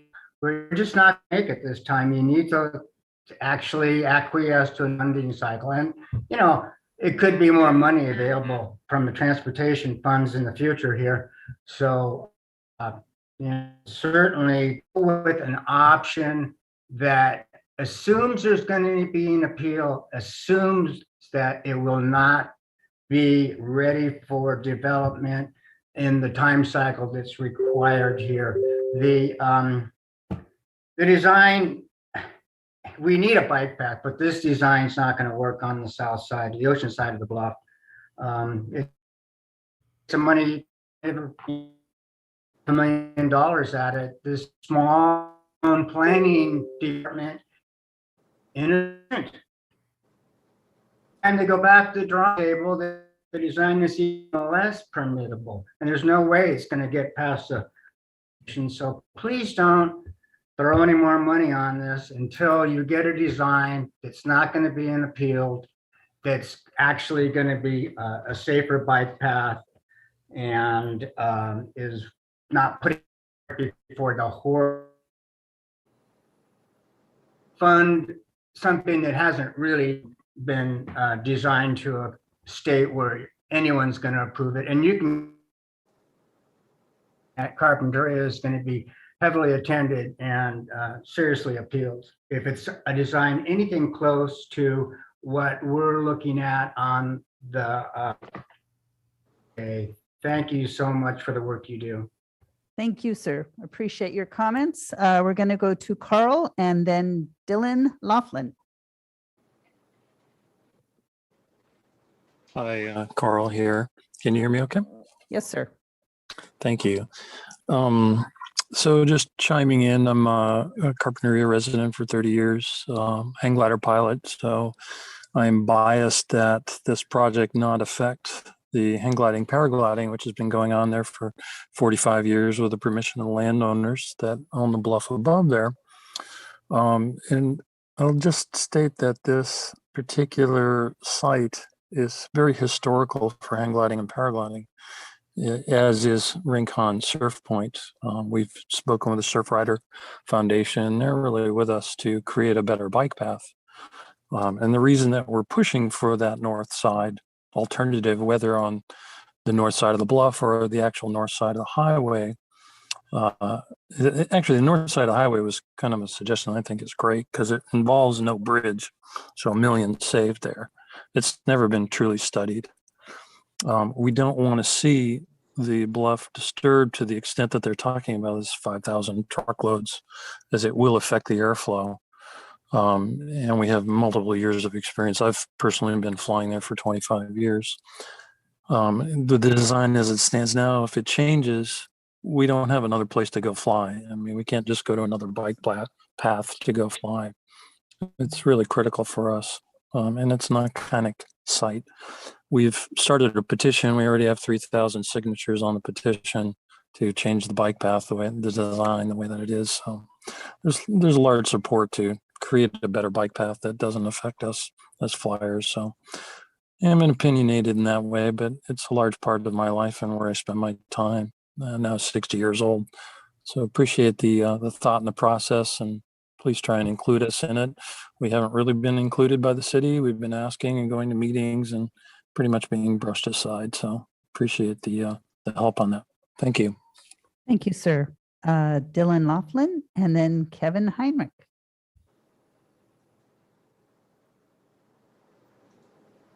All right, can you hear me? I can hear you. Hello, my name is Dylan Laughlin. I'm a Carpinteria resident. I live down the street from this, where this bike path would be. I'm a cyclist and a paraglider.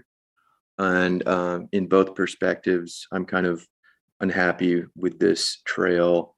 As a cyclist, you know, I don't really like the idea of it going into a busy parking lot. You can do some kind of separation from cyclists and foot traffic and cars, but eventually they will have to cross paths, and traffic will have to be in the same spot for all three of those modes of transportation. And it goes down the hill gets pretty steep as it goes down to the to where the Ventura Trail ends at the bottom of that parking lot. It gets pretty steep. I think that's pretty unsafe. And this will be a busy trail. You're right.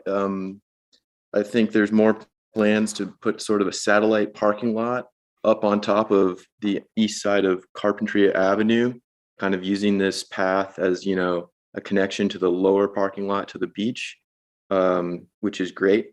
So this is going to be a busy trail. And as a cyclist, I don't prefer this location for it. I think the highway adjacent on the north side is better. You're kind of shielded from the wind as you go uphill. That's kind of nice. And if you are going uphill, you know, you've just been on the coast for so long. I don't think it's such a great feature, a necessary feature to have this blue ocean vista. It's a pretty short section of trail that we're connecting here. A lot of this coastal trail through Carp is not so coastal. You know, you're in the city for a bit, so I don't think it's quite a necessary thing. And to be on the highway adjacent is not so bad. But I agree this should be connected. As a paraglider, the way they're going to bench the hill, you know, put some big wide flat cuts into it and cut the top down and lay it flatter. The wind study already said 30% reduction in paragliding activity here. It's more like a 100% reduction, sort of. The wind just does not get pushed up if it's not, if the hill becomes less steep, it's not going to go up. We're not going to be able to fly. Most of our flying is done on these light wind days. So for both sports, I'm kind of unhappy with this location. I think definitely is needed on the highway adjacent side would be amazing. We would be able to benefit, keep two sports alive, cycling and paragliding in Carpinteria. I think it's Sir, incredibly. I'm terribly sorry. Your 3 minutes is up. Thank you for your comments. They are very much appreciated. We're going to move on to Kevin Heinrich and then George Jimenez.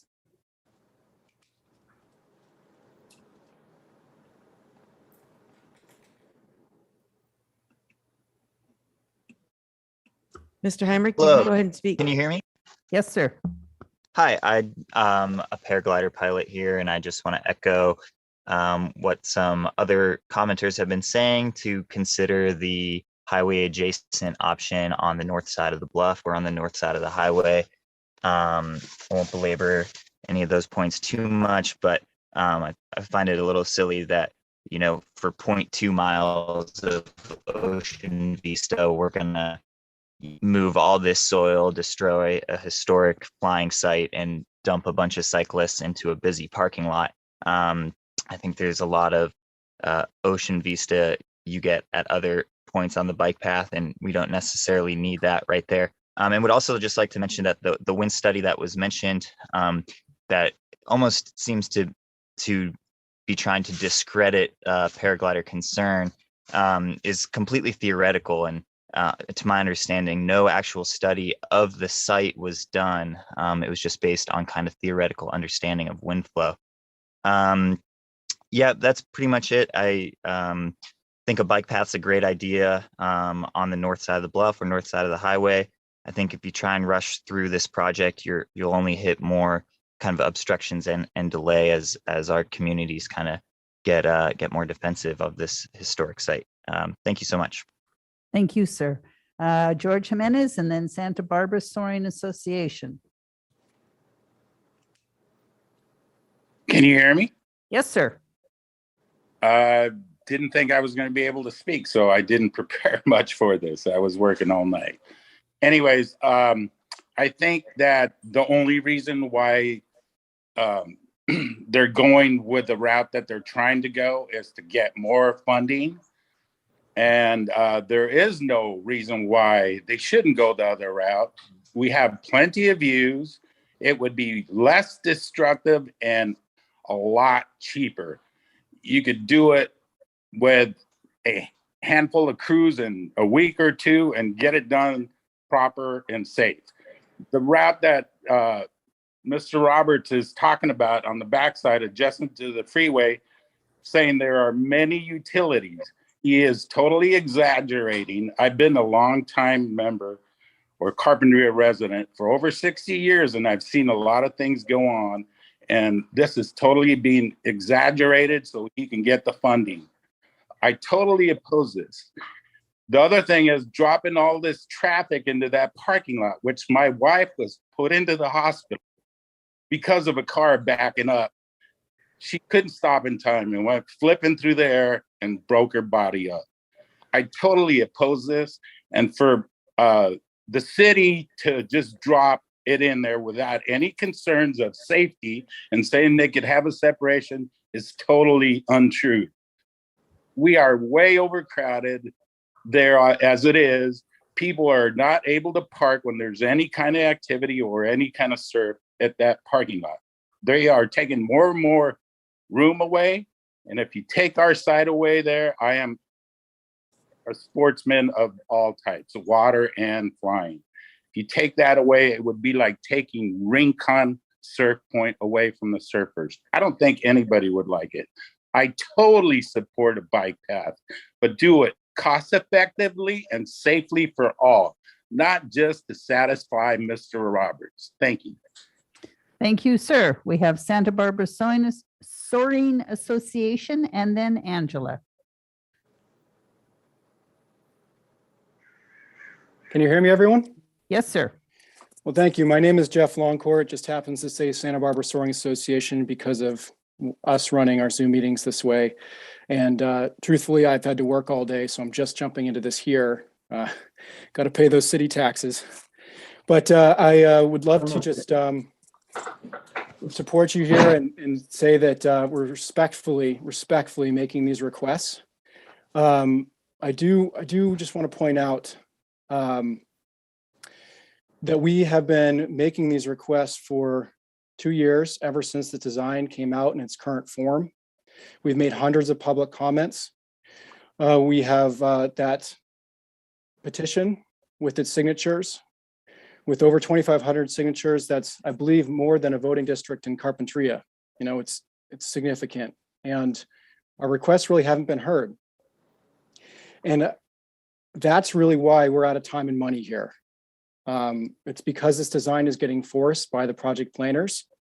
And it's been what looks like 200% over budget, 20 months behind schedule, and 65% of the remaining tasks at high risk.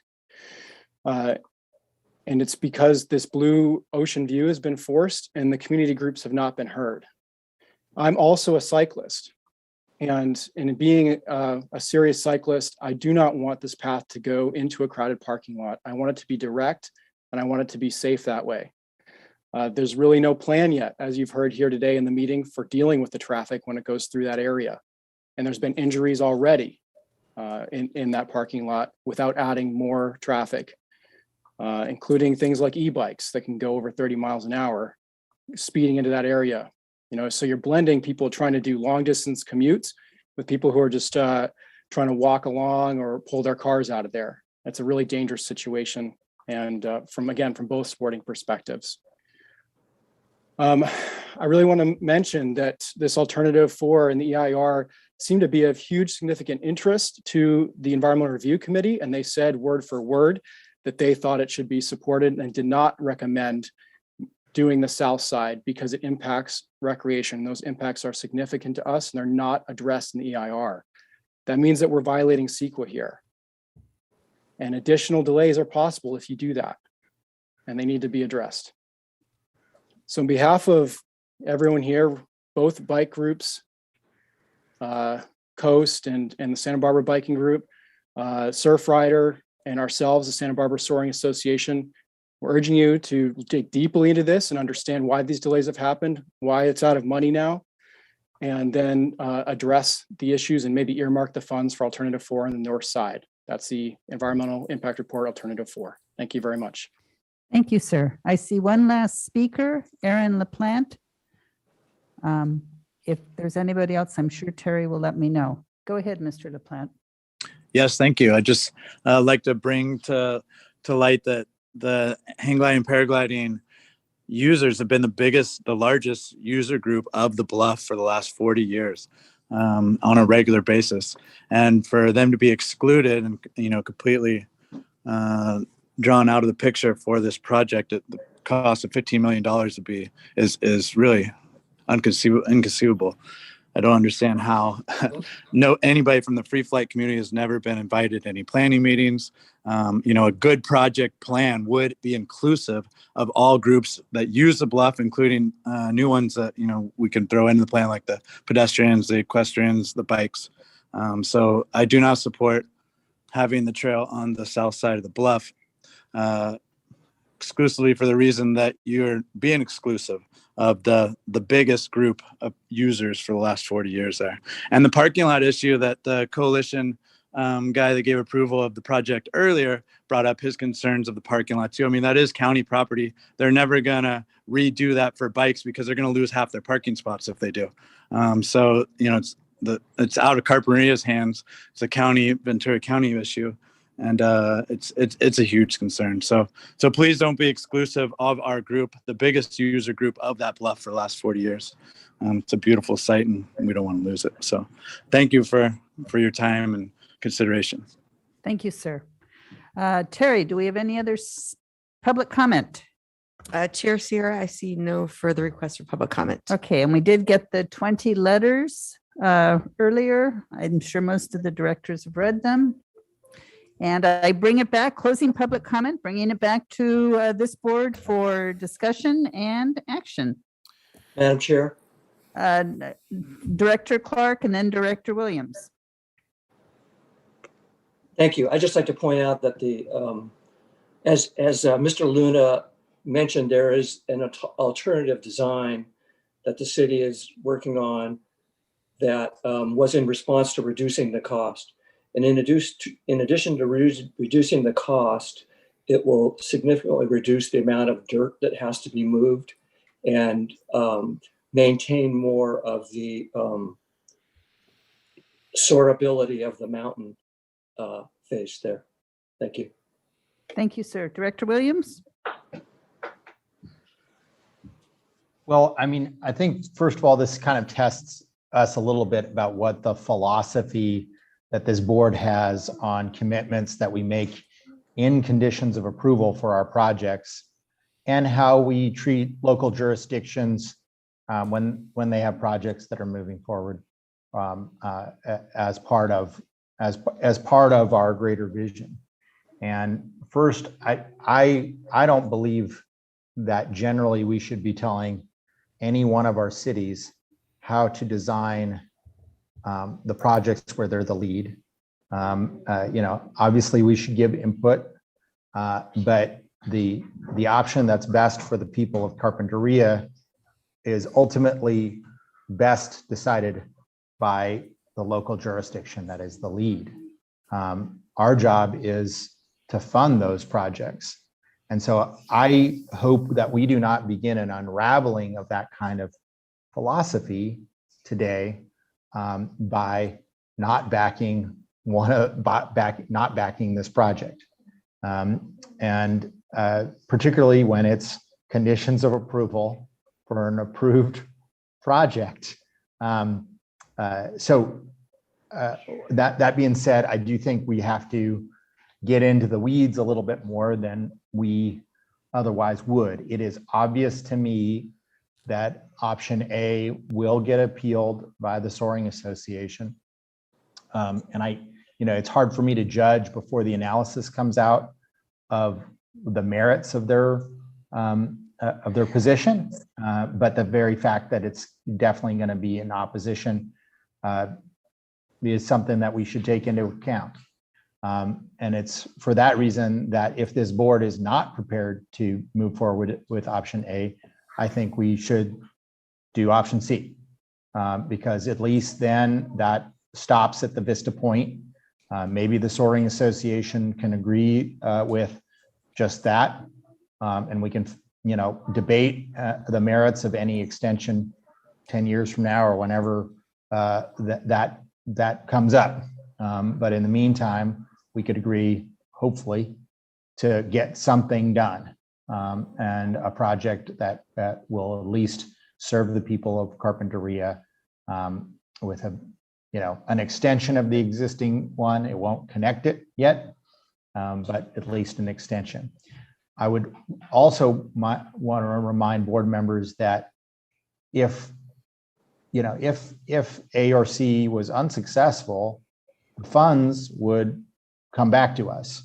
So we shouldn't walk away from something just because we think it's not doable. The timeline's not doable because then we get the money back, right? So, I understand that the city is still moving forward with option A. I would be low, I don't feel like I want to do something that's counter to that, but at the same time, I want to impart the practicality that with option C, we at least may have the possibility of not having an appeal and be able to partially deliver a project. Thank you, sir.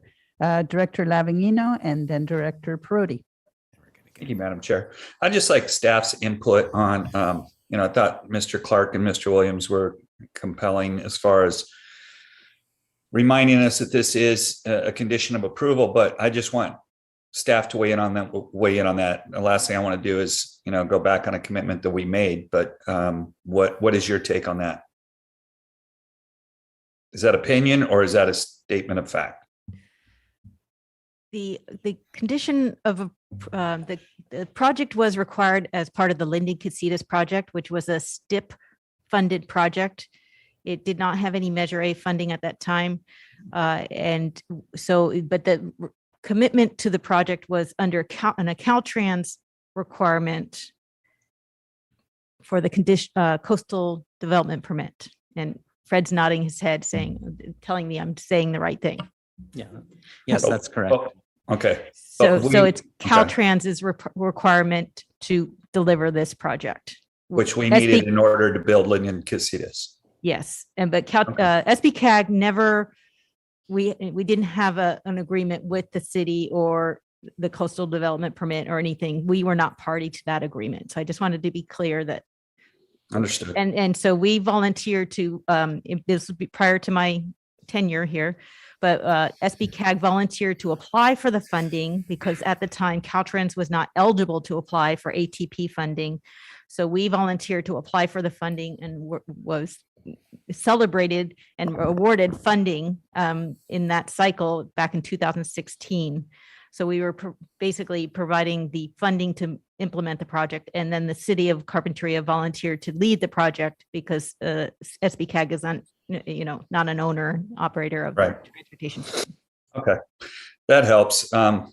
Honestly, I mean, I look at the project and of course everybody wants a bike path and but I can't really even imagine us. I look at that project and I just like shocked that we are going to, remove part of the bluff there for this. But my other side is, look, this commitment we made as part of Linden Casitas, and sometimes to get the greater good, we've got to make some decisions along the way that I don't agree with individually, but to move the entire project forward, I see where we're going. Thank you. Thank you, Director Perotti, and then Director Nelson. Thank you, Chair.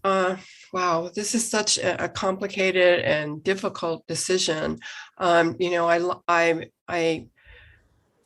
to understand, and maybe I have a question and then a comment. I guess my question would be, were the Paraglider Foundation, were they included in the meetings ahead of time? They're saying they haven't been, they've asked to be. So that's one question. But before that's answered, I'd just like to say this is a project that has been promised.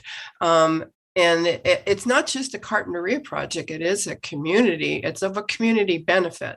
So where I'm struggling with is the fact that, I initially thought option A, we just need to go for it and give it, but I can see that has a lot of potential risks, and that concerns me, and to be responsible here.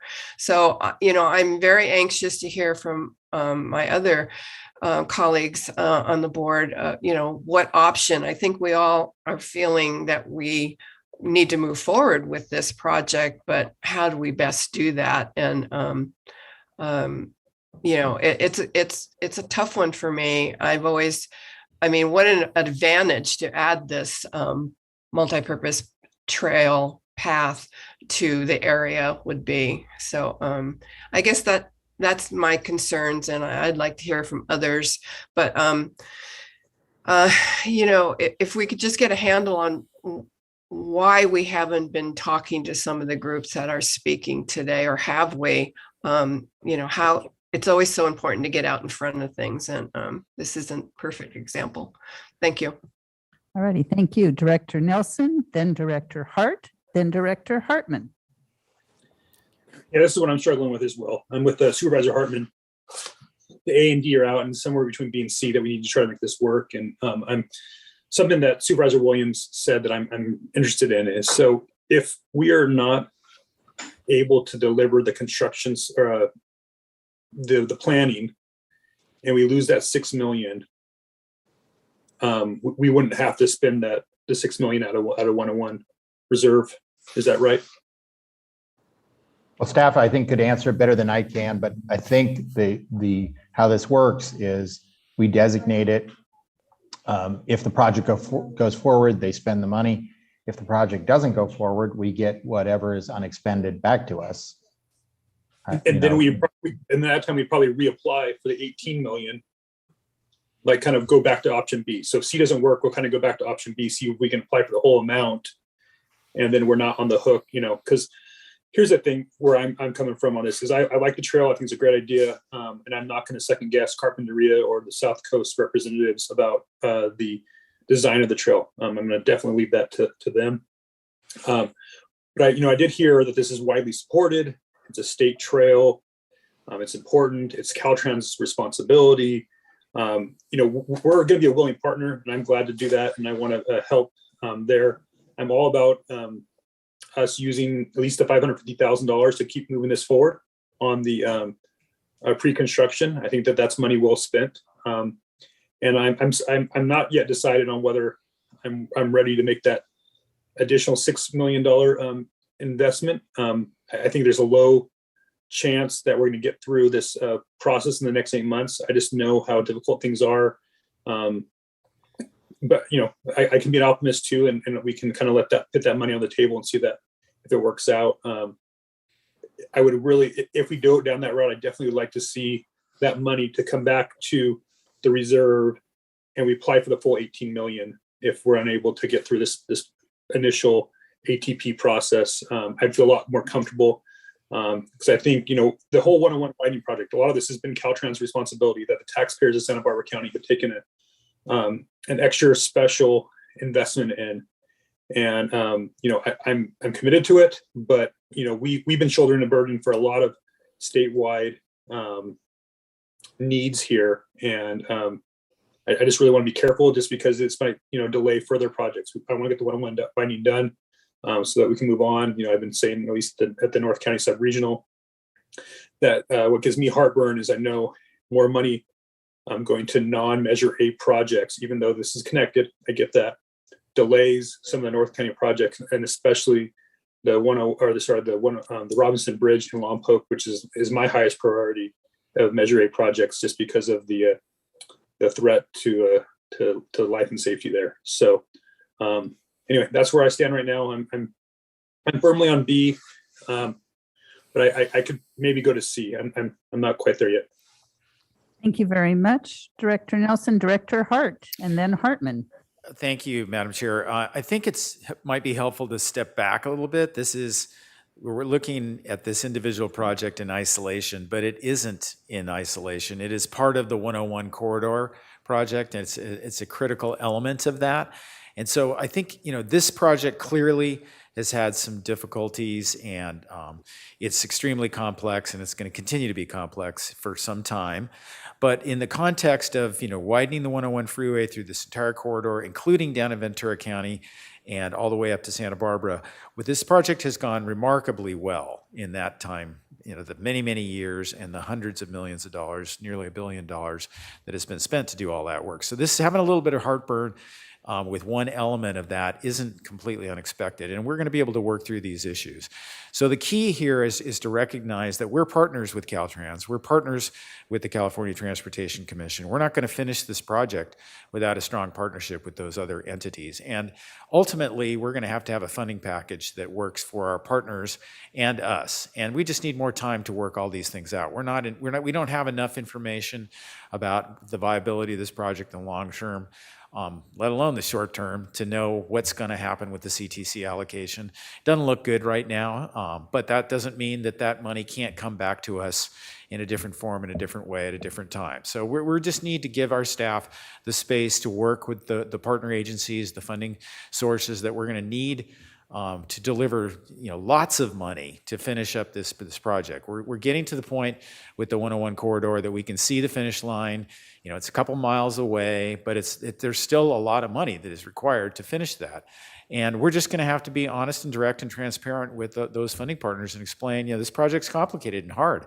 But there is only one place to put the California Coastal Trail. It's on the coast, and it might be more expensive to complete this particular segment of the trail than we initially anticipated. But we've saved money on other parts of the project. We're saving money on the design of the widening of the freeway and the segment that's under construction and the segments to be constructed. So in the context of the whole thing, the project's on track. It's doing well. And if we don't even need to make a decision today, I believe. We have the Planning Commission decision in January. We have another board meeting in January. We may need to begin to continue to allocate the $500,000 to keep the project going on the momentum. But the other bigger decisions aren't pregnant today. We can wait and take a little bit more time and develop a board consensus. The board has been remarkably together on these projects over a very, very long period of time and with some difficult choices. And I think that's an important value to respect and hold. Thank you very much. Director Hartman. Thank you. Well, if we did have to make a decision today, I'm still trying to figure out what the consequences of moving forward with option C would be if we failed. And so how could we fail? I guess the CTC would say it doesn't fulfill the project purpose, and that would mean we lose the ATP grant, but I think we just revert to option B. If we move forward and there's the lawsuit, then what happens? I think it's pretty apparent that we're likely to have a lawsuit if the alignment goes on the coastal side. So I think that's my question is, what are the consequences of moving forward with C if it gets delayed?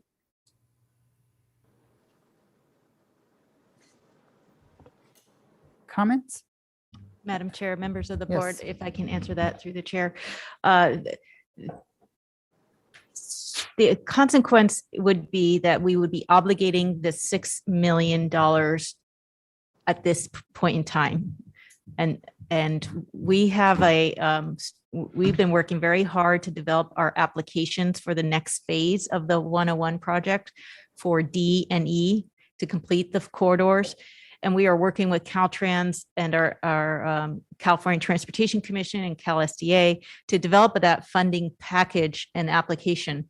One of the considerations is whether or not we will be a joint applicant with Caltrans on the various funding sources. So we have a deadline of February 1st to come up with I think it's February 1st, to come up with a strategy to submit to Caltrans and what we're bringing to the table. So if you were to obligate the $6 million either at this month's meeting or next month's meeting, which is fine, then we could not account for that in our proposal to Caltrans of what we would bring to the table. And it may influence the decision of whether or not they want to jointly submit an application with us. And this is pretty critical for us as well, because there's a pot of money that only Caltrans is eligible to receive. It's the statewide pot of freight money. And there's 40 billion, Sarkis knows all the numbers. I'm kind of guessing right now. But anyway, there's a bigger pot of money available on the freight level at the statewide level. So if we were eligible to jointly apply with Caltrans, that would be to the benefit of the project and give it more options to get funded versus the options that are only available to the regional agencies as a standalone applicant. So did I answer that question? Yes, in a different way than I expected, but in a way that's very persuasive to me. Okay, thank you. Thank you. Okay, we've got Director Muriel and then Director Williams. Thank you, Chair Sierra. I really appreciate it, the discussion so far. And I would like to add my voice to the chorus supporting the project with the recognition that it's one project of many smaller projects that are part of the overall widening effort. And we should support the city of Carpinteria. These benefits are regional and frankly go beyond the sphere of one unique recreational use. That said, a solution could be to find another location for the paragliding and hang gliding along the bluffs in the area, because I heard them today and the passion that they have for their activity. But to create a coastal trail for recreation, for commuting, that's the part of the work that we do here at SBCAG is creating transportation alternatives that are good for the planet. So I do support the Rincon Trail project, and it's been a long process. And I'm in agreement with Director Hart that this is really an issue of finding funding for everything. But again, with acknowledgement to the recreational use that's been there, there needs to be some creativity, perhaps on the part of the city of Carpinteria, to find a way to find them a location that works for them and for our transportation needs. Thank you, Madam Chair. Thank you. Director Williams? I really like the question that Joan asked on timing. And so I'm trying to understand if really all we would need to do is to eliminate options D and B for today, or is there a question of needing time to submit to the CDC the change of project description? When would that have to be done? Is that really what we would need to choose between, say, A and C today, or can we, wait for the city to have a position before we do choose between those two? Director Williams, through the chair. Let me try to unpack your question a little bit, but I think I understand it is that if the board was going to make a decision today, I also heard that there could be the potential for considering this again in January. But if it was today, we would take, and it was option C, the phased approach. Yeah, I would recommend that we immediately take up those discussions with the staff to allow for the maximum amount of time to see if we can get that scope, that phased approach approved. And because there's no certainty, I think I mentioned in my presentation that it would get approved. That being said, it really runs in a parallel path. The city's in clearing the entire project environmentally. And so it's just how we would implement it. We would implement it in a phased approach, and then we would be seeking supplemental funding at a later point in time. It still would have complications if the environmental process in January was appealed. I think that was alluded to as well. So hopefully that answers the question. The environmental process was appealed. We could still ask the CTC, and perhaps the city, if they could work out with the association, perhaps that at least we could agree on option C for now, and that the city and the Soaring Association could fight about the rest later. Is that possible from a workflow standpoint?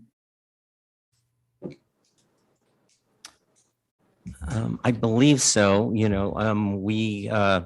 That would commit the funding towards a phased approach, and we'd have to work to get approved. The city would move forward with the environmental document on the entire reach and try to get that approved. I think that's what's the thing that we are unsure of, whether that's objectionable or not to the what you heard today, and that would come up in January. So that may be something where your board would want to have that information in hand before perhaps finalizing that approach. So. Well, I'd like to hear from Director Clark before moving forward on a motion. I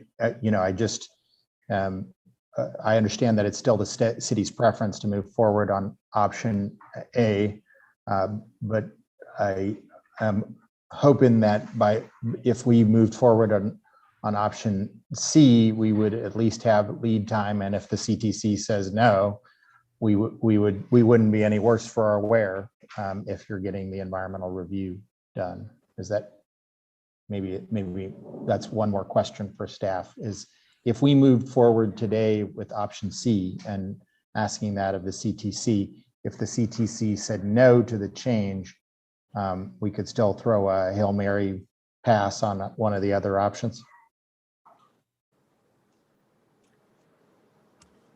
Yes, I believe so.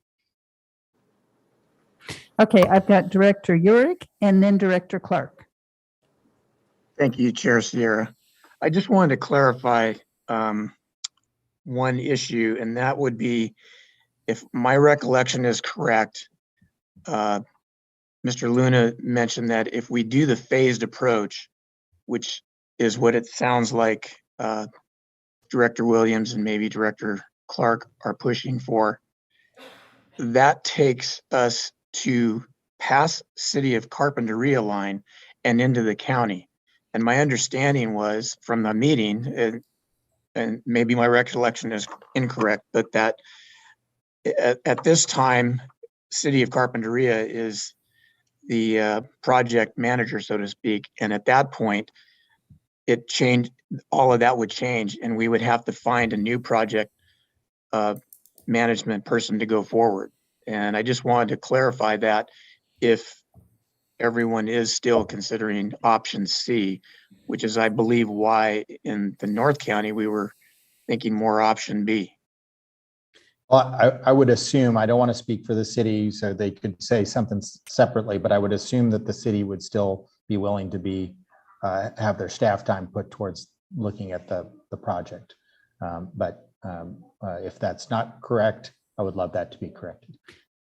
Okay, was there an answer to that, or was I? Yeah, so Madam Chair, if I may.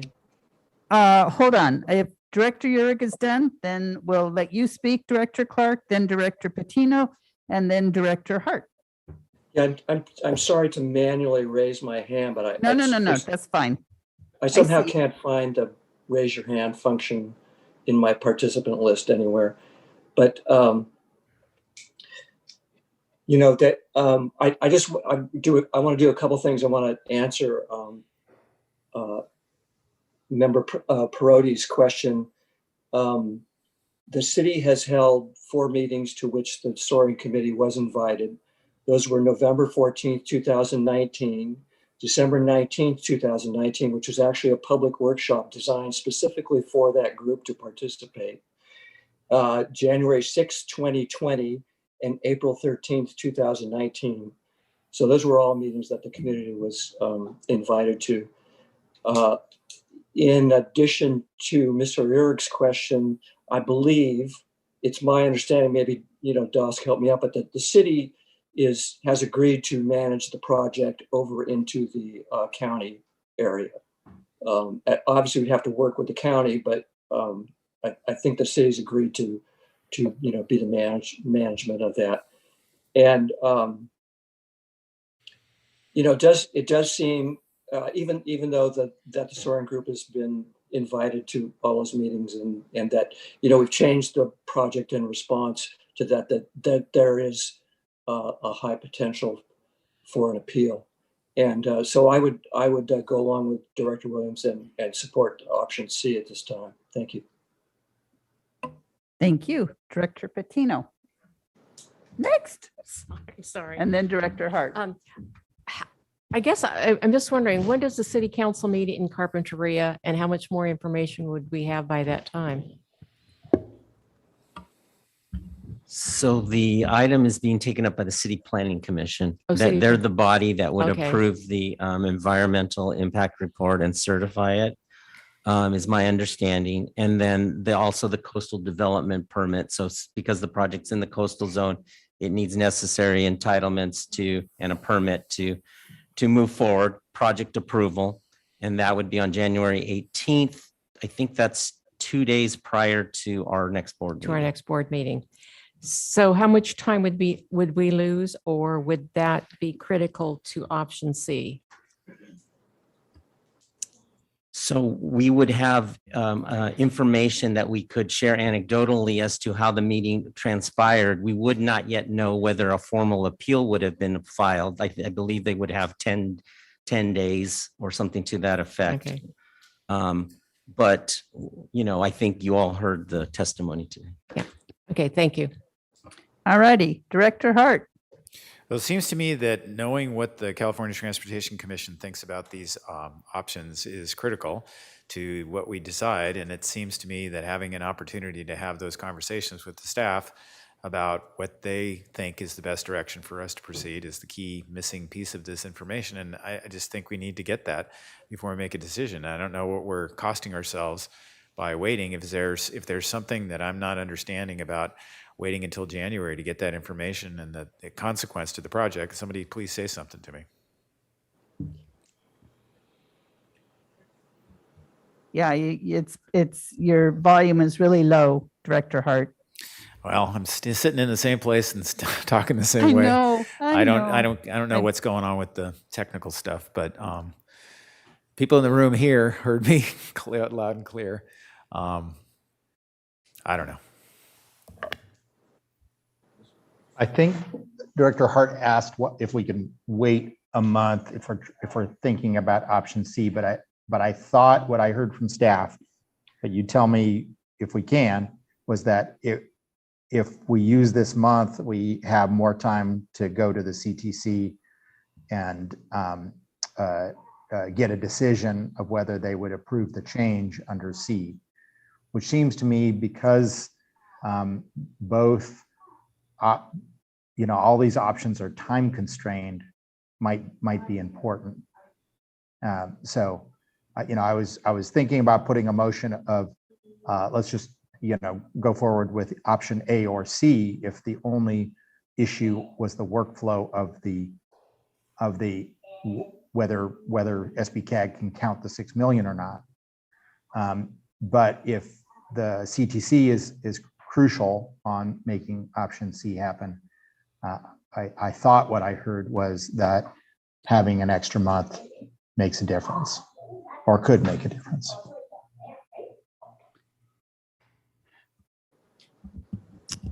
It's I'd have to understand like how quickly we could convene a meeting where we're at today in December. Let's say we would meet in January with staff. I was alluding to the fact that we potentially could make, and there would be a recommendation, the next, we would be unlikely to make the January CTC meeting. We would have to at least minimum look at a meeting where they would consider the project change at March or May. So, we would be happy to try to convene that meeting based on the board's direction. I don't know if necessarily one additional month would affect the timing per se. We would still need the information from the city's action in January that would really be determining on the project. Well, how's this then for a motion that we put forward as option C is our preferred and option A is our fallback, and definitely put this on at least as a consent item in January, just in case we need to reevaluate after the Planning Commission meets. Okay, so your motion then would be for option C. I don't think a backup at this point is good. I mean, we've been talking for quite a while now, and we just need to kind of move forward with this. So is that your motion, sir?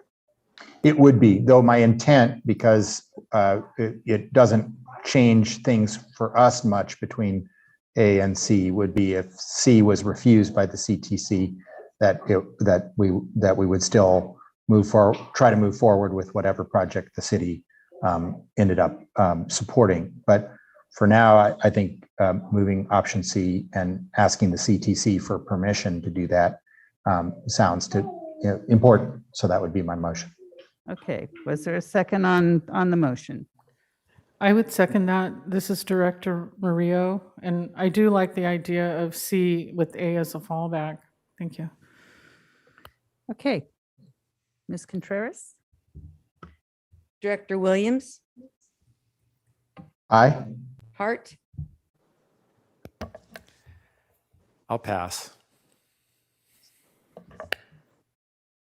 Hartman,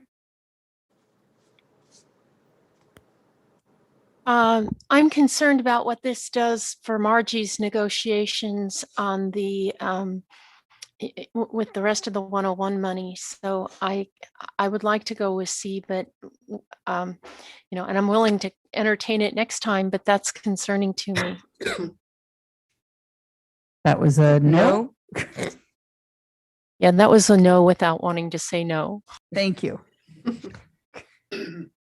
Nelson? I think I needed some discussion on the motion before I could vote for it. So at this point, no, I could come back to it if there's a conditional discussion. That's a no. Correct. Thank you. Lavanino? No, but I won't give you all my reasons, but Thank you. there could be a comeback. Eurig? No. Osborne? No. Tino? No, with consideration down the road. Parodi? No. No, with consideration. Clark? Aye. Yes, thank you. Muriel? Aye. And Chair Sierra. No with considerations down the line. Motion fails 3-8-1. Okay, so how about I make a motion for option B? I wasn't called on the motion. Ms. Julian, Oh, Ms. Director Julian. no with consideration for the discussion. Thank you. He didn't, yeah, he didn't get called. Oh, I'm sorry, Dr. Julian. I apologize. I got it though. Okay, so I made a motion for option B and I see Director Williams' hand is up again. It's 12:30, Director Williams. I hear you, but I think the motion is to abandon the project without abandoning the project. It's it's not as bad as option D, but essentially we're saying, oh, it costs more than we thought it would be, so we're not going to adhere to a condition of approval for our own freeway project. And look, the difference between it being a condition of approval on Caltrans and us is it means nothing. Their conditions of approval are our conditions of approval. We're the funding agency for their project. So, this opens up a huge can of worms for our future. We are going to have fights about this on every parallel project and pull out things. This is going to be bad.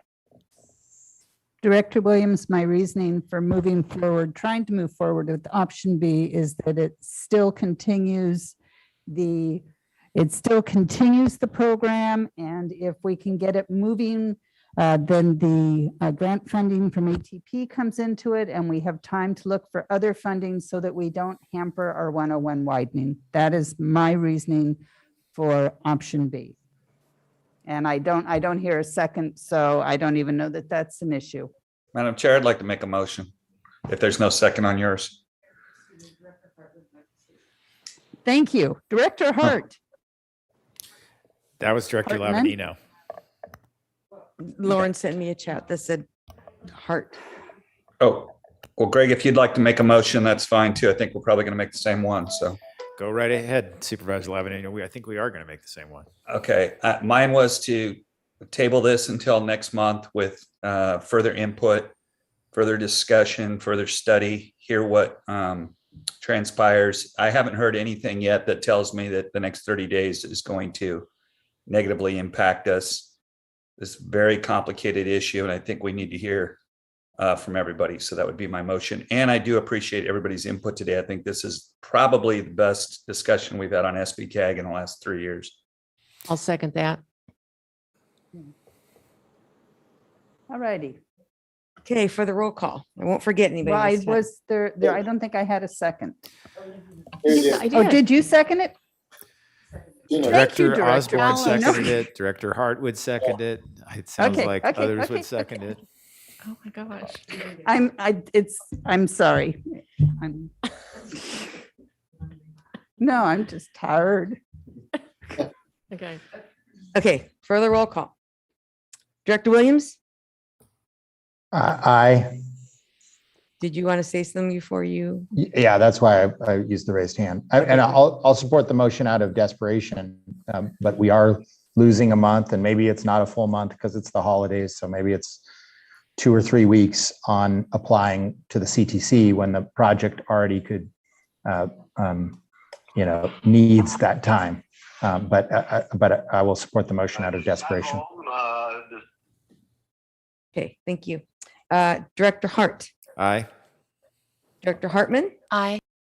Nelson, Aye. Lavanino, Aye. Eurig, Aye. Julian, Aye. Osborne, Aye. Patino, Aye. Perotti, Aye. Clark, Aye. Muriel, Aye. and Chair Sierra. Aye. Motion passes 13-0. All righty. Thank you. I do agree. We needed to hear all of our public speakers. We needed to hear all of our directors. And it would be wonderful to see a completed Rincon Trail. Hopefully, we won't see objections and we can move forward with this. In the meantime, Madam Clerk, would you please read item 7 into the record? Yes. Item 7 is election of officers for 2022. Elect board chair and vice chair for 2022. Madam All Chair. righty. Madam Chair, this is Director Hart. Director Hart, please speak up. I would make a motion to appoint Director Williams as chair for next year and Director Osborne as vice chair. Second, by Hartman. And Director Lavigno has his hand up. Hand down, hand up. That's exactly what I was going to say. So Greg and I are Wonderful. pretty sympathetic. Wonderful. And any public comment on this? I don't see any. No public None comment. there. Board discussion, and if not, a motion and a second. We already have a motion by Hart and second by That's Hartman. right. Thank you. Now we'll do a Good roll God, call. I'm good for about 2 hours. and then I- Director Williams, Aye, and thank you all. Hartman, Aye. Hart, Aye. Nelson, Aye. Lavanino, Aye. Eurig, Aye. Julian, Aye. Osborne, Aye, and thank you. Patino, Aye. Perotti. I think she had to leave. She had to get to Santa Clark, Barbara. Aye. Mario, Aye.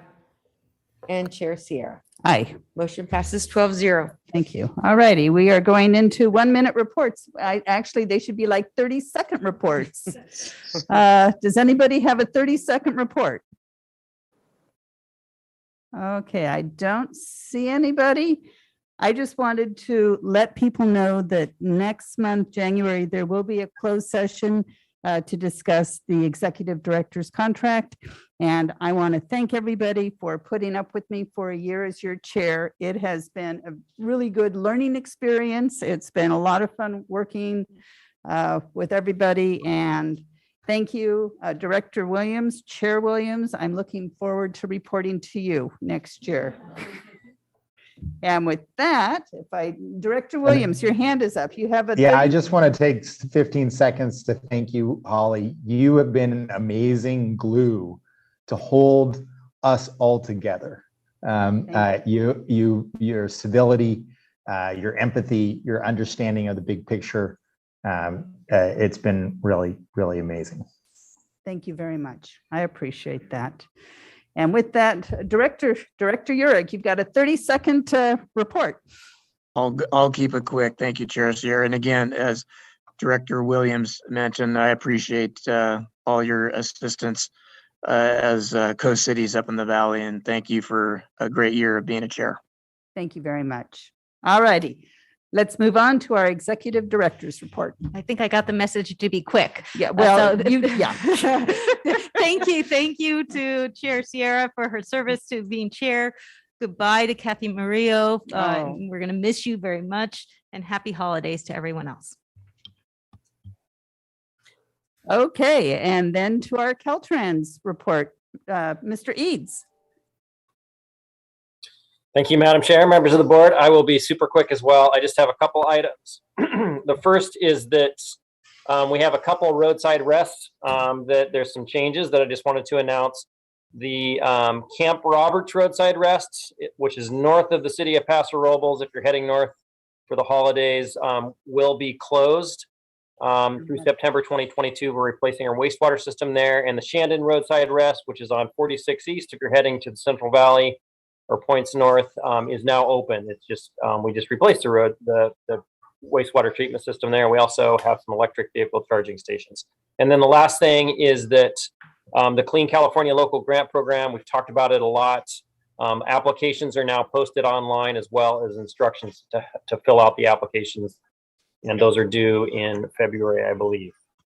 All I have. Thank you very much. Happy to Thank you, take questions. sir. Committee meetings report, Director Julian. Madam Chair, can I just make sure Mr. Eads knows that the Shandon high-speed charger, by the way, Caltrans is doing an amazing network of high-speed chargers at all the rest stops, which is just enormously helpful for electric vehicle owners everywhere, especially going around the holidays around the state. The King City one, the Shandon one is out.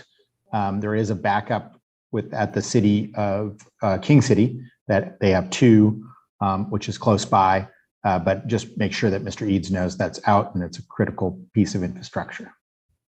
All right. Thank you very much. I'll follow up on that. Thank you. Director Julian. Yeah, it's Caltrans. We talked a little bit about the positiveness about getting out of loan repayment, so that helps.